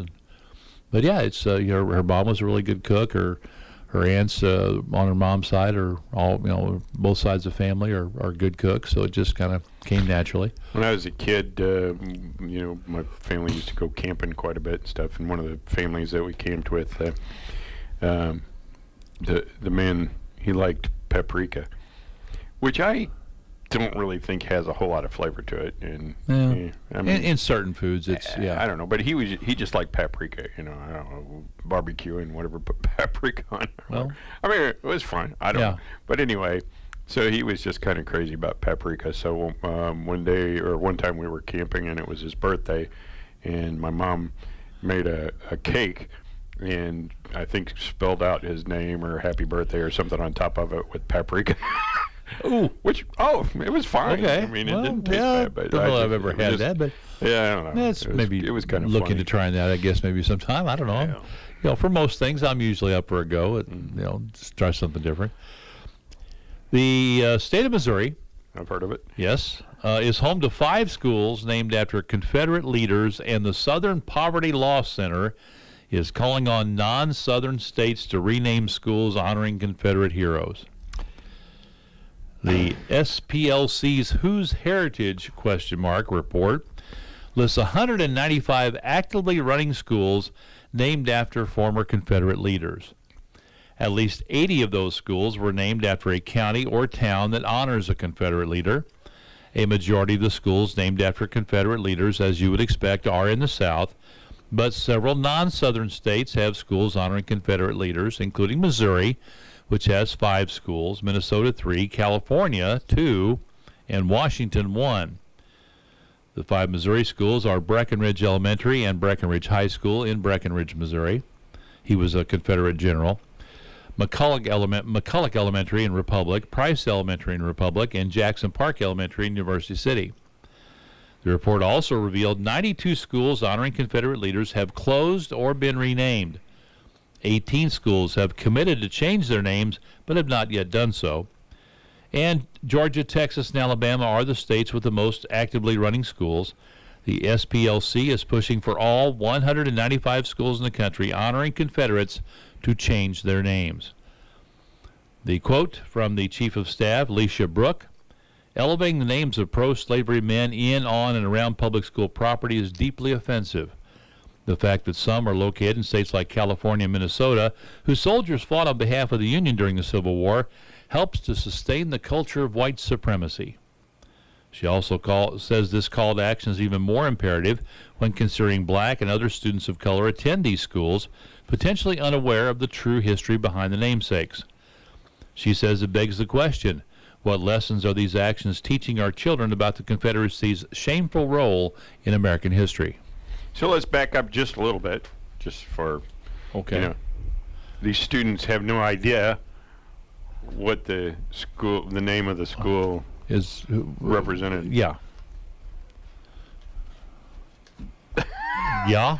Okay, I'm done. Yeah. That's my rant for today. Yeah, that's it. The vast majority of them don't know that it was named after a Confederate general or. So it's not really promoting anything, right? A recent survey shows most millennials are planning to take a break at some point in their careers. Fortunately, companies are recognizing that this happens, and the pool of people returning to the workforce is an incredible source of talent. iRelaunch CEO Carol Fishman Cohen said many large companies now offer return-to-work programs to help people get back into the workforce. Even if a company you're applying to doesn't offer one, she said you can suggest a mini returnship for yourself by offering to take on a contract role or a special project as a trial. Also, Fishman Cohen said in the latest hashtag Get Hired that people asked about a career break during interviews should acknowledge it without apologizing and then pivot to why they're the best candidate for the position. Pivot's one of those words that that's come up during the pandemic that it should be. It should. Away. It just should stay in basketball. Basketball. There you go. Yeah, as far as it goes. Yeah, and this is one. I'm not surprised that this is happening. A new Missouri law that took effect just last month is being widely rebuked by law enforcement across the state. I think you know which one we're talking about. The gun, the FBI. Yeah. Blah, blah, blah. Supporters say that it's meant to reinforce support for the Second Amendment.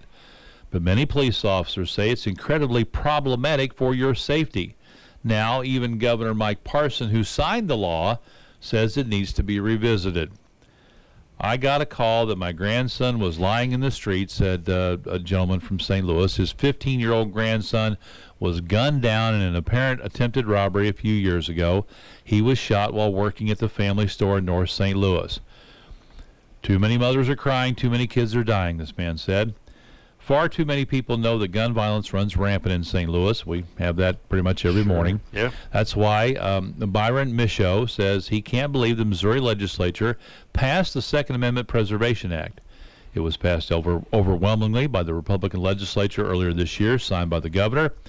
On his website, Parson writes that the law demonstrates our commitment to reject any attempt by the federal government to circumvent the fundamental right Missourians have to keep and bear arms to protect themselves and their property. But while it seems to just champion the Second Amendment on its face, the law has been gaining national attention from outlets like the Associated Press, CNN, and the New York Times because many law enforcement officers really don't like it.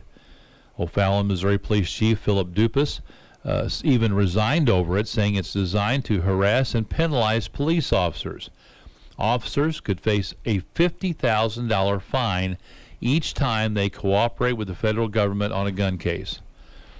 People are going to be able to file frivolous lawsuits against good cops out there doing their jobs, trying to protect the good citizens of this community.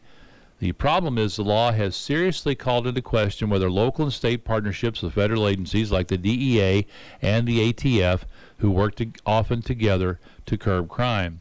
The specific attack on the relationship between the federal law enforcement officers and the state is particularly problematic.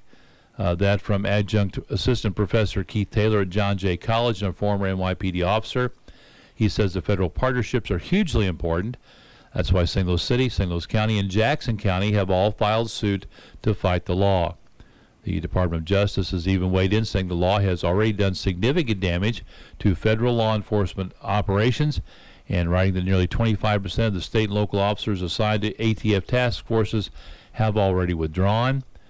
State troopers who are no longer working with the feds on cases involving guns. Columbia Police Department stopped participating in the federal ballistics database, and much, much more. I think there was a guy put in prison down in southeast Missouri. After the fact, after the law was passed and signed, he filed a suit to overthrow his case. So, yeah, it's having some maybe unforeseen repercussions. And so, I don't know. I don't like. Well, pretty much I don't like laws because we've got stacks and stacks and stacks of books full of law that the common person can't understand and that aren't enforced. Well, there's lots that aren't enforced. You know, they can pick and choose which laws they want to enforce and which, you know, I don't. I have, you know, I always think that we should have a law that says whenever you make a law, you have to rescind 3 or 5 or something like that. You know, find 5 laws or something that don't apply anymore. And to pass this law, we got to get rid of 5, because, and I think we should start with hate crimes, crimes against the elderly, crimes, but because I think either it's a crime or it's not a crime.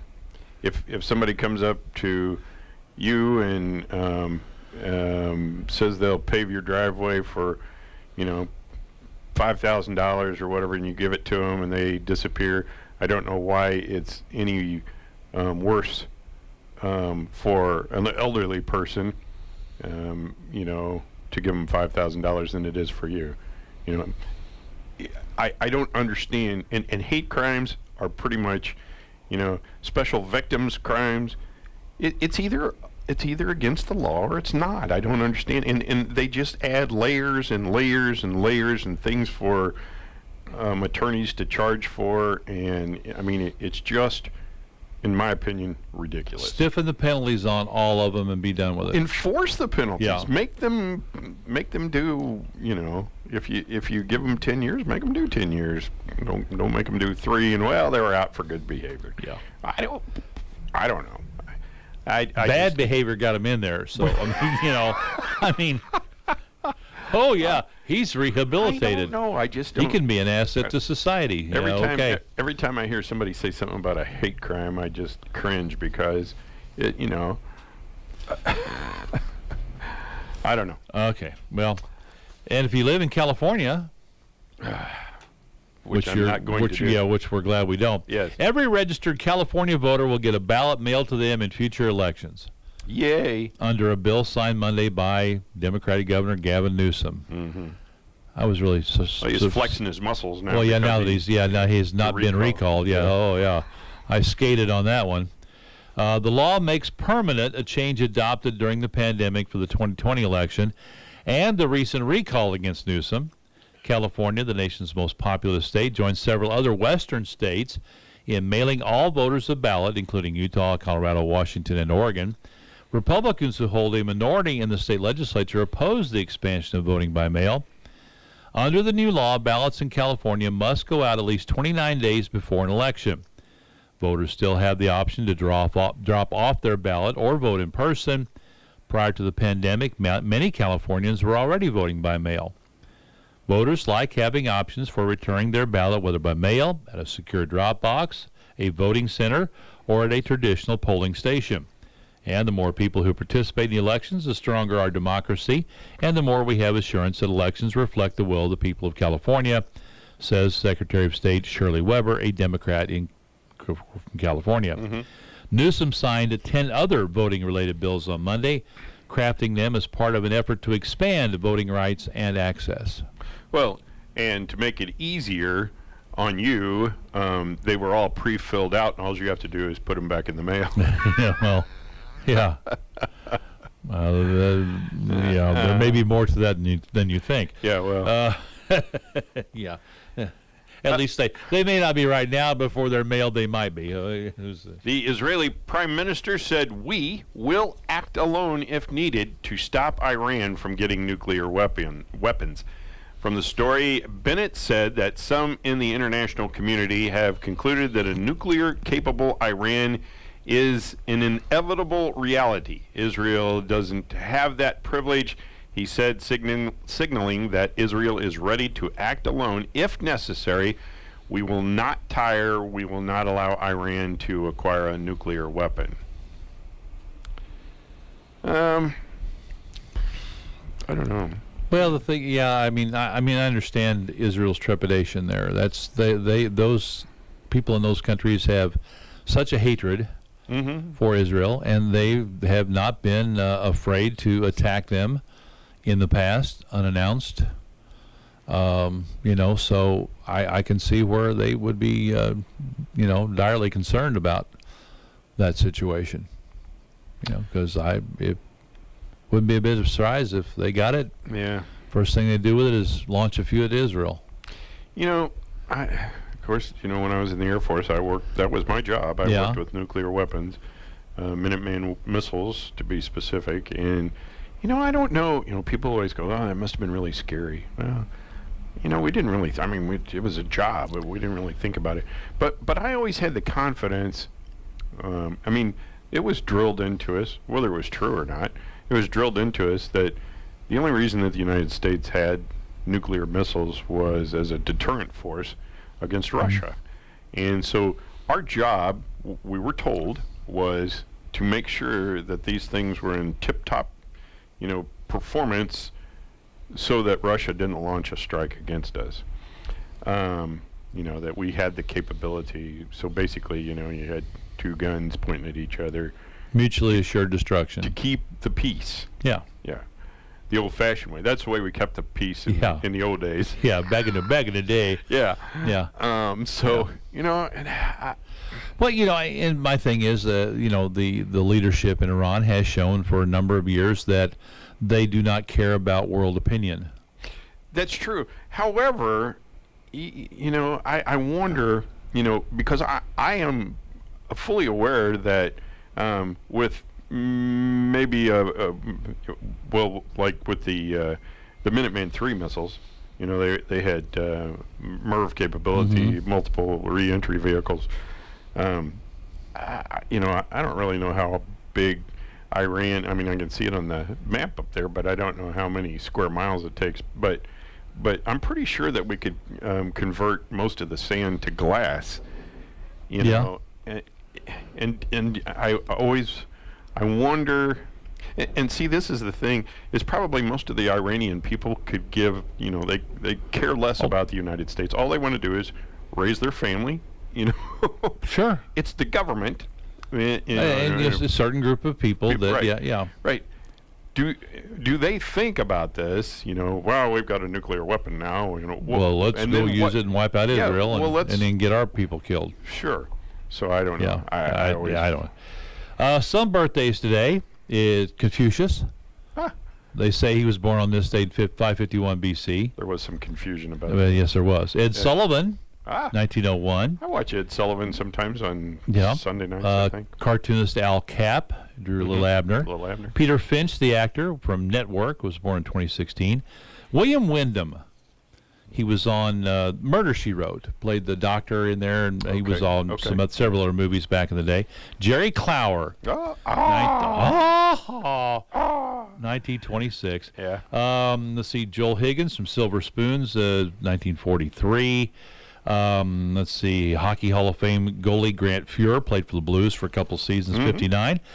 Jane Ann Garofalo from Saturday Night Live and several movies is 57. Mira Sorvino, the actress, Mighty Aphrodite, Romy Michelle's high school reunion, she's 54 today. Moon Unit Zappa, 54. Model actress Carrie Otis is 53. Hilary Duff is 34. And that's it for birthdays today. All right, we are AM 1560 KTUI Sullivan 94.1 FM. And you can pick us up on YouTube. Just go to YouTube, search for KTUI Live. And you can also get us on the YouTube app, the TuneIn app. Yeah. And you got a ball game today. All right. It's 9 o'clock. USA Radio News with Lance Pry. A sharply divided U.S. Senate failed on Monday to advance a measure to suspend the federal debt ceiling and avoid a government shutdown. The near party line vote of 48 yeas against 50 noes fell short of the 60 votes needed to push the bill. Democrats who control both chambers of Congress now have just 3 days to find another way to keep the government operating beyond Thursday. South Korea's military officials confirmed Tuesday that North Korea military had fired a short-range missile toward its eastern sea. North Korea's ambassador to the United Nations defended the latest launch in remarks to the UN General Assembly, demanding the United States and South Korea end their hostile policy against the country. An Arizona judge Monday ruled the state's ban on mask mandates in schools and other measures are unconstitutional. Attorney General Mark Brnovich tweeted Monday he will appeal the ruling. This is USA Radio News. I'm looking forward to a play date with my granddaughter. Nana! I can't wait to get together with my friends for a backyard barbecue. If you're 65 or older, you're starting to get back to doing things you love.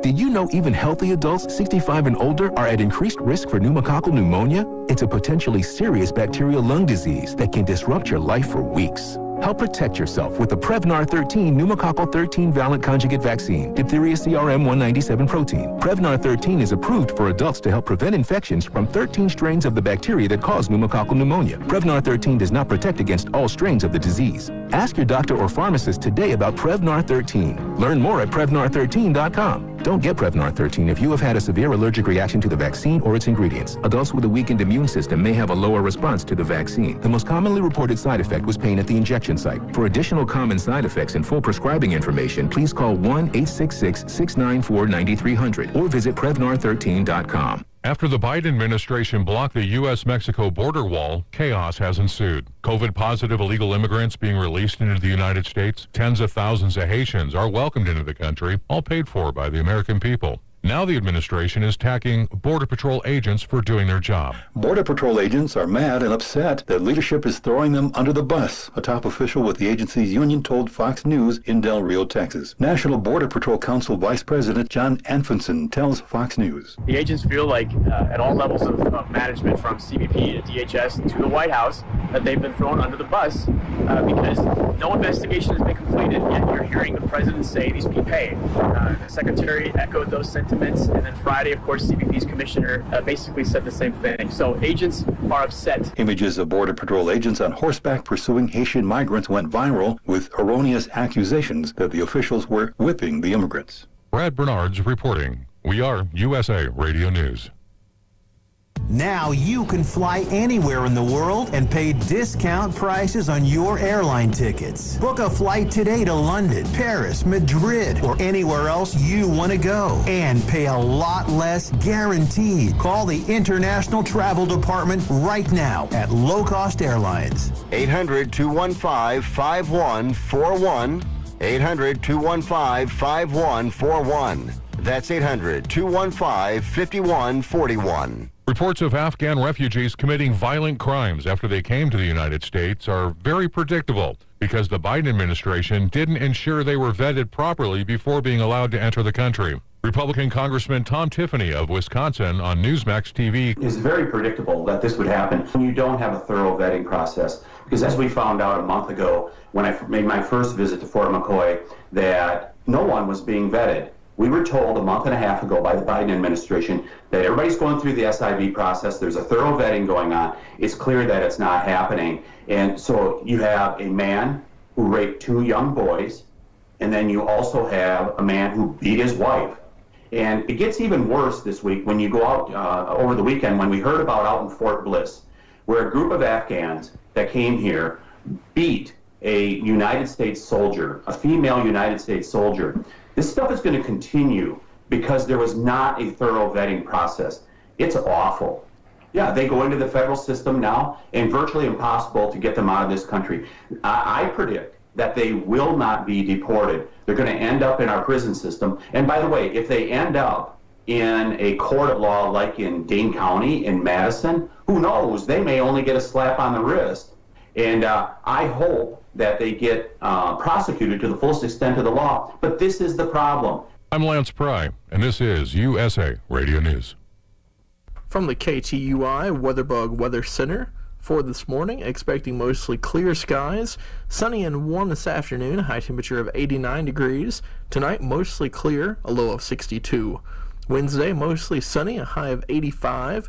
Wednesday night, mostly cloudy, a low of 64. Thursday, partly sunny, a chance of an afternoon shower, high 79.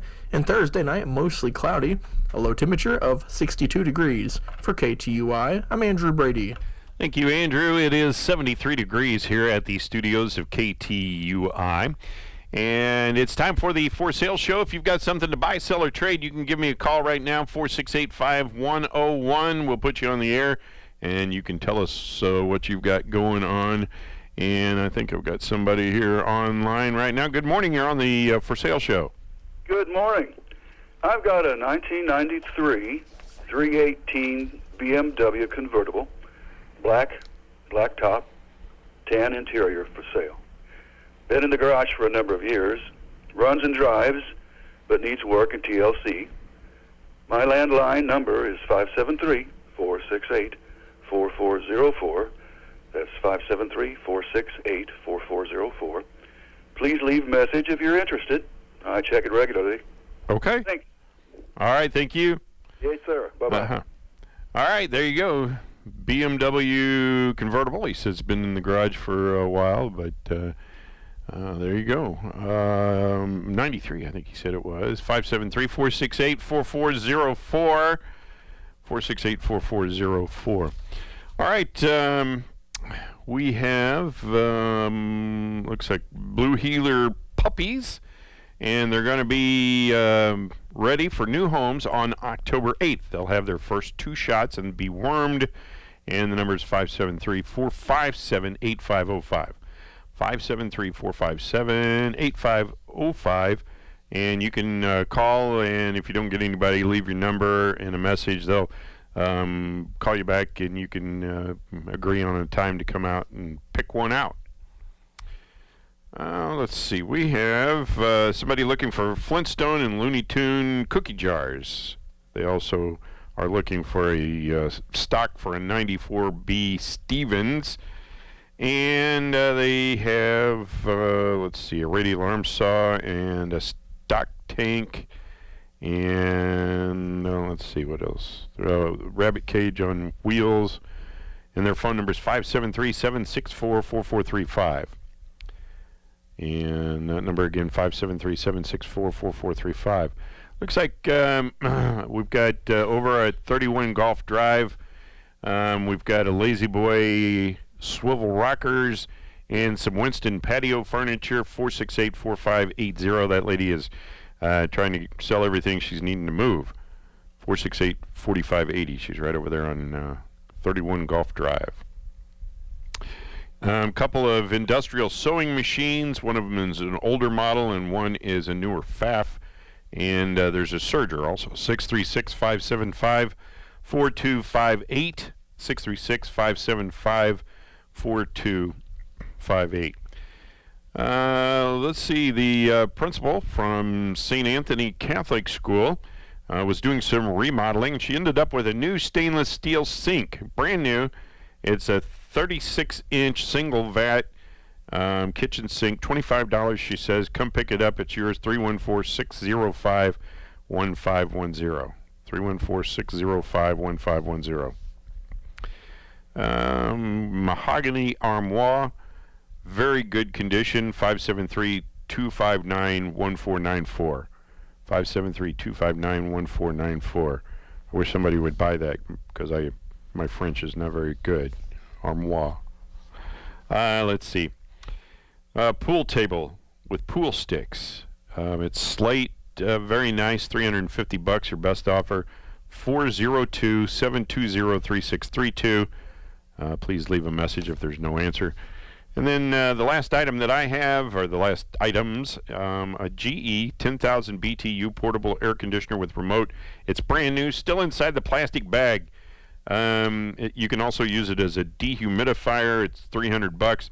A Brother Color MFC 3360C printer. It's still brand new in the sealed box. And 2 selectyourgifts.com online gift certificates for general merchandise. $300. I think it's like $1,000 value. $300. NASCAR officially licensed merchandise. $125. That's 34% of their value. This guy's in Sullivan. Call him at 636-744-4186. 636-744-4186. And that's it for my list of items this morning. It's 10 minutes past 9 o'clock. And I guess that's going to do it for the For Sale show for today. I'm going to let you listen to this from the folks at Jerry's TV Sales and Service. When I come back, going to be talking to the superintendent of schools for the Sullivan School District, Dr. Thornsberry, and that is coming up right after you hear this. Who replaced Governor? Maybe. If I can get TV in Sullivan is a family-owned appliance, furniture, mattress, and electronics store. Jerry's has over 20,000 square feet of showroom with name brands of fine quality home furnishings at low prices. Jerry's TV's been serving the Sullivan and surrounding area since 1962. Jerry's has in-store financing, fast, free delivery, free setup, and free removal. When you shop at Jerry's, you get discount store prices with service in every department. Shop local. Shop Jerry's TV, 375 West Springfield in Sullivan, because service matters. Yes, I. So it's 11 minutes past the hour of 9 o'clock, and Bobby just handed me this. He says there's possible traffic delays at the westbound on-ramp to I-44 at Cuba. A tractor-trailer overturned on the ramp, and so be aware if you're headed down there. As I mentioned, we have Dr. Jana Thornsberry, and good morning. How are you today? I am just fine, thank you. How are things going at school? And they're going good. We're off to a good start to the school year. A lot of great things going on. Glad to see everybody back, having the kids back in the buildings, teachers back in the buildings. So, we're just moving along. So is COVID still playing a part? It is still playing a part. We are still putting all of our mitigation strategies in place and working with the local health department in the state of Missouri on our strategies and what we have to do with the COVID-19 virus. So it's every day we're working on it and keeping kids and staff safe. So I've heard from several different school districts that they have problems with getting food there for lunch. Yes. Is that affecting Sullivan as well? We had not last week, but the week before, we had 3 of our trucks not come in. So we had to be very creative. Terry Polite, who's the director of our food service, does a phenomenal job, and I can't thank her enough. She was making trips into Sam's Club and working with our local grocery stores, just trying to make sure we had enough food to serve to kids. So from what I understand is the food is available. You don't have drivers to get it out here? Exactly. We talked to Commissioner Van Dieven, she's the Commissioner of Education, about this issue, and she says we have the food, we have no drivers to get the food delivered to schools. And I think that's just not schools, that's everywhere. So that's been the biggest issue. So there's the food sitting in warehouses waiting to be sent out. It's just a matter of getting it to us. So is some of this perishable food? Or? Yeah, some of it is. So, we luckily, like I said, we were running in, getting our bread orders and things like that we weren't able to get in on the trucks, and making sure we have everything available for kids. We've had to kind of cut down and unfortunately change menus, which we do not like doing, because a kid comes to school especially thinking they're going to get something and then they're not. But we've had to be creative. So does Sullivan use OPA? We do use OPA. Because I think Dr. Cruz told me that OPA was going to hire their own drivers or something. Yes, they were looking into it. I haven't heard an update on that, if they were able to do that or not. We were able to get our trucks last week, so hopefully we'll get them this week too. So just been kind of hit and miss when we were getting our trucks and not getting them. So the Marching Band Festival was this weekend. It was. I saw vehicles, parked everywhere, basically. Yes. I think the final count was 26 bands we had here. Wow. I could be off a couple there, but that was the last count that I'd received. Beautiful weather, so Yes. we couldn't have asked for a prettier day for the band festival. So it's always great. Chuck Moore and Joey Musterman and Natalie Moore and the Encore boosters, they just do a phenomenal job on, and they have it runs so smooth, but it's a great thing for our community and a great thing for those kids to be a part of. Did I see roofing materials on top of the band room? You have seen roofing materials on top of the band room for a long Yeah. time. That project was supposed to be finished in July. Have not been able to get our materials. They've been delayed. So we were told yesterday they are actually on a truck headed to us finally. So as soon From as China from or somewhere. So as soon as the rest of the materials arrive, we'll have the roof finished over that. So the month of October it'll be finished, and we can mark that off our to-do list, which was part of a summer maintenance project. So anything else going on? well, next week already is homecoming week, which is Wow. kind of hard to believe. So we'll be kicking off all of our homecoming activities, hoping the weather stays okay. I looked at the extended forecast, look like maybe possible some rain next week. Parade is Wednesday night at 5 o'clock, so a lot of great things going on all week long for homecoming activities. And then also already we're talking parent-teacher conferences in the end of first quarter too, so we have all that coming up in October, so be paying attention when all the parent-teacher conferences will happen at each of your child's buildings. So are they all in person, or They can be either or. We'll offer in person, of course, but if a family would like to do a virtual, we can work with them and get that set up. Our phone conference also, we've did a lot of phone conferences with families too. So you're over the entire school district, and there's I guess there's 4 different buildings and 3 different campuses and stuff. Do you get around to be able to look at them? And I do. Yeah. Actually, Doug Cuneo and Cindy and myself, we try to get in every building every day, and if we're not able to, it's usually due to meetings and so forth, but we try to get in there and interact and talk to teachers and staff and students and see what's going on. So that's the best thing to do, is get out of our offices and go into the buildings and talk to people. So I always think that the school grounds and everything look pretty nice, and I don't know if they just looked especially nice for the band festival or whatever, but it looked like they had done a good job on. The ball fields look really nice, Yes. and things like that. I think your crew, we take pride in that, and it's amazing how many visitors we get to our facilities that talk about how nice our facilities look, and not just outside but also inside. Our custodial staff does a phenomenal job of keeping our buildings clean and looking nice. So we take pride in that, and we love when people come in and tell us how good our buildings look. So very proud of my maintenance crew and my custodial staff that continue. It's a full-time job, and we have a lot of people that work on that to keep our facilities looking nice. So anything else going on? I mean, buses. I saw Ron Coleman in the grocery store yesterday. So yes, Ron's a lifesaver. He was getting cat litter. Cat litter for the bus garage for their cat. It had to be for the cats down at the bus garage. Our buses have been running really, really well. I think it's helped us a little bit. We opened our doors at the primary 10 minutes earlier. It doesn't help the congestion out here 100%, but it's helped a little bit. I've actually heard from a couple of people who said that it seems to be flowing a little better. So that's helped. We are fully staffed with our bus drivers, which we were not fully staffed. We were 2 bus drivers short starting the school year, so we're finally fully staffed on drivers. That's a huge concern for all districts right now, is keeping bus drivers. So anybody interested in driving a bus, even as a sub driver, please get a hold of Ben Hampton down at the bus garage, and we'll help you walk through that process. Yeah, I think Dr. Cruz told me that St. Clair will walk you from not knowing how to drive.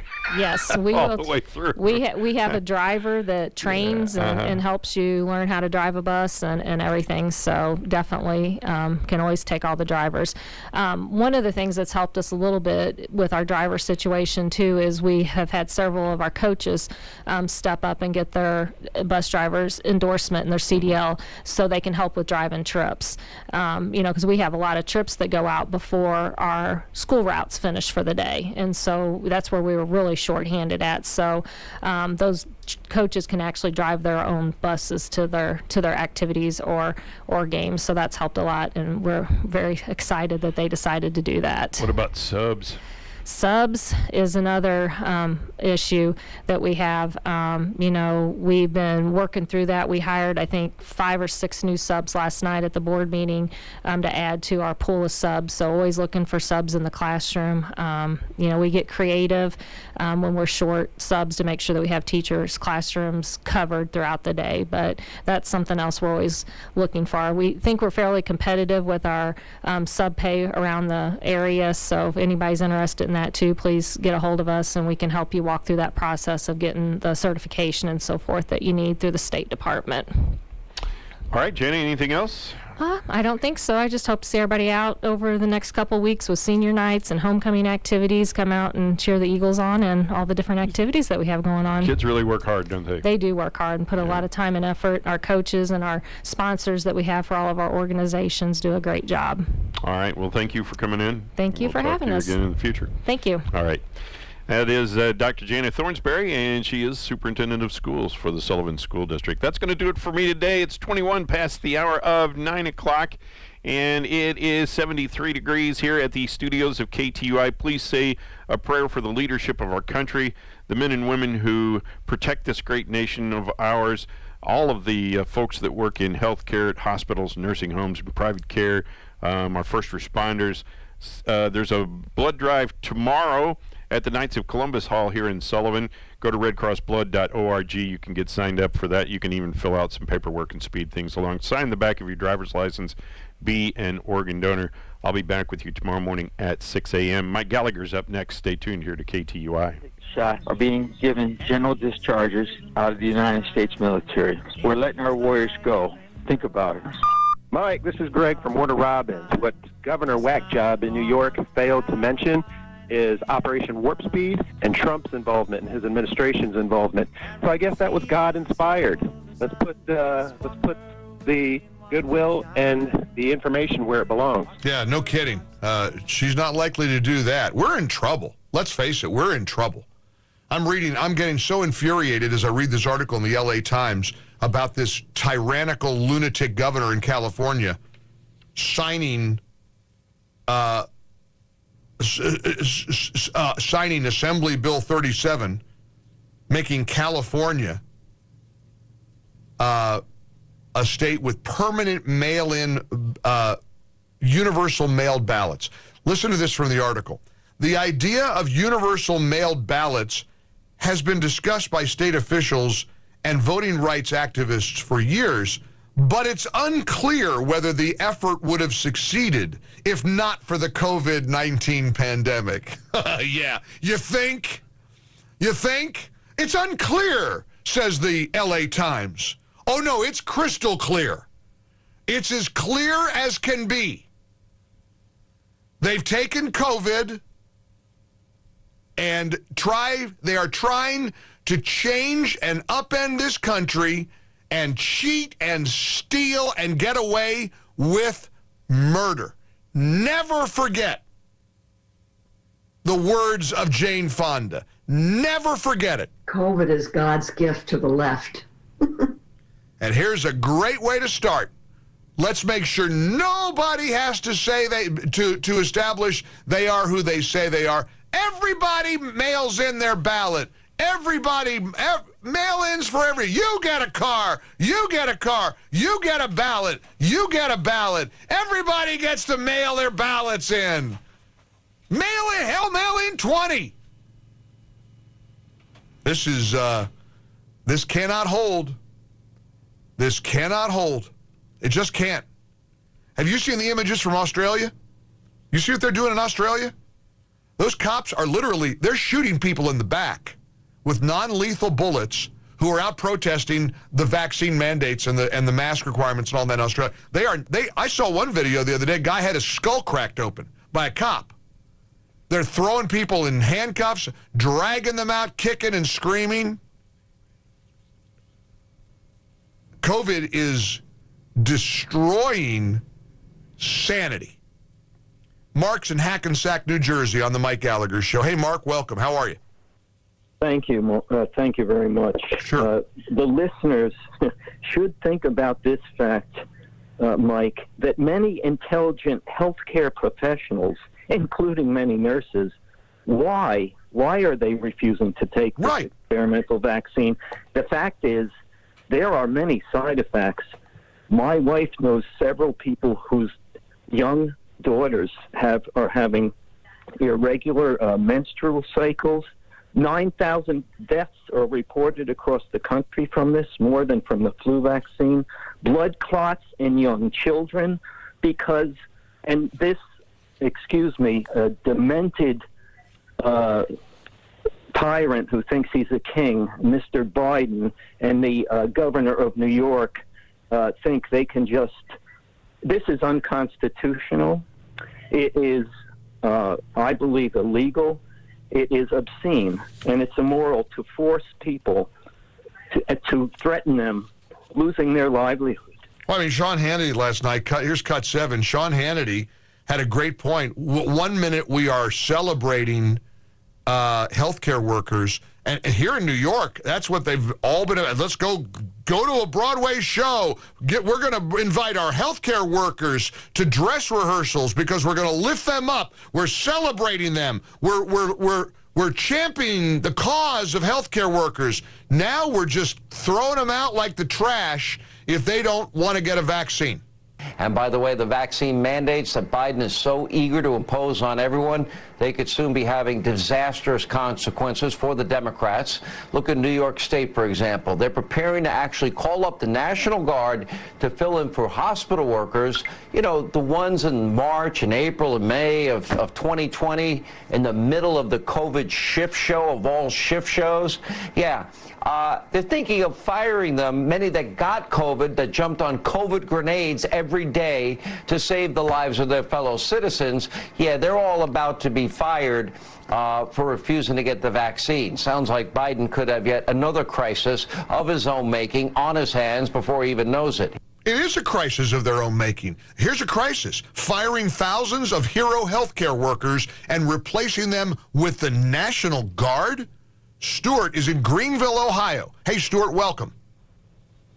Hey, Mike, thanks for having me. Thank you. Regarding New York's mobilization of the National Guard medical personnel, I'm interested in how she thinks it'll work, because she wants to take medical personnel from their civilian medical jobs and activate them as medical personnel in National Guard status. Right. She's basically robbing Peter to pay Paul. Good point. That's a good point. I mean, they don't know what they're doing. Listen, you know, Sean always jokes about the Adam Schiff show.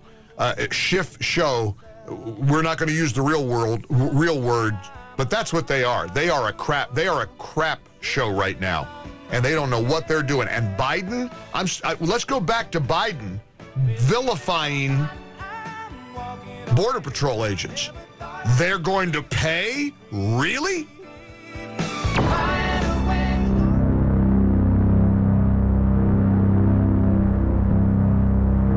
I want to share with you that I've done something that I can pretty well promise you that almost nobody else in my audience has done. I've sat across the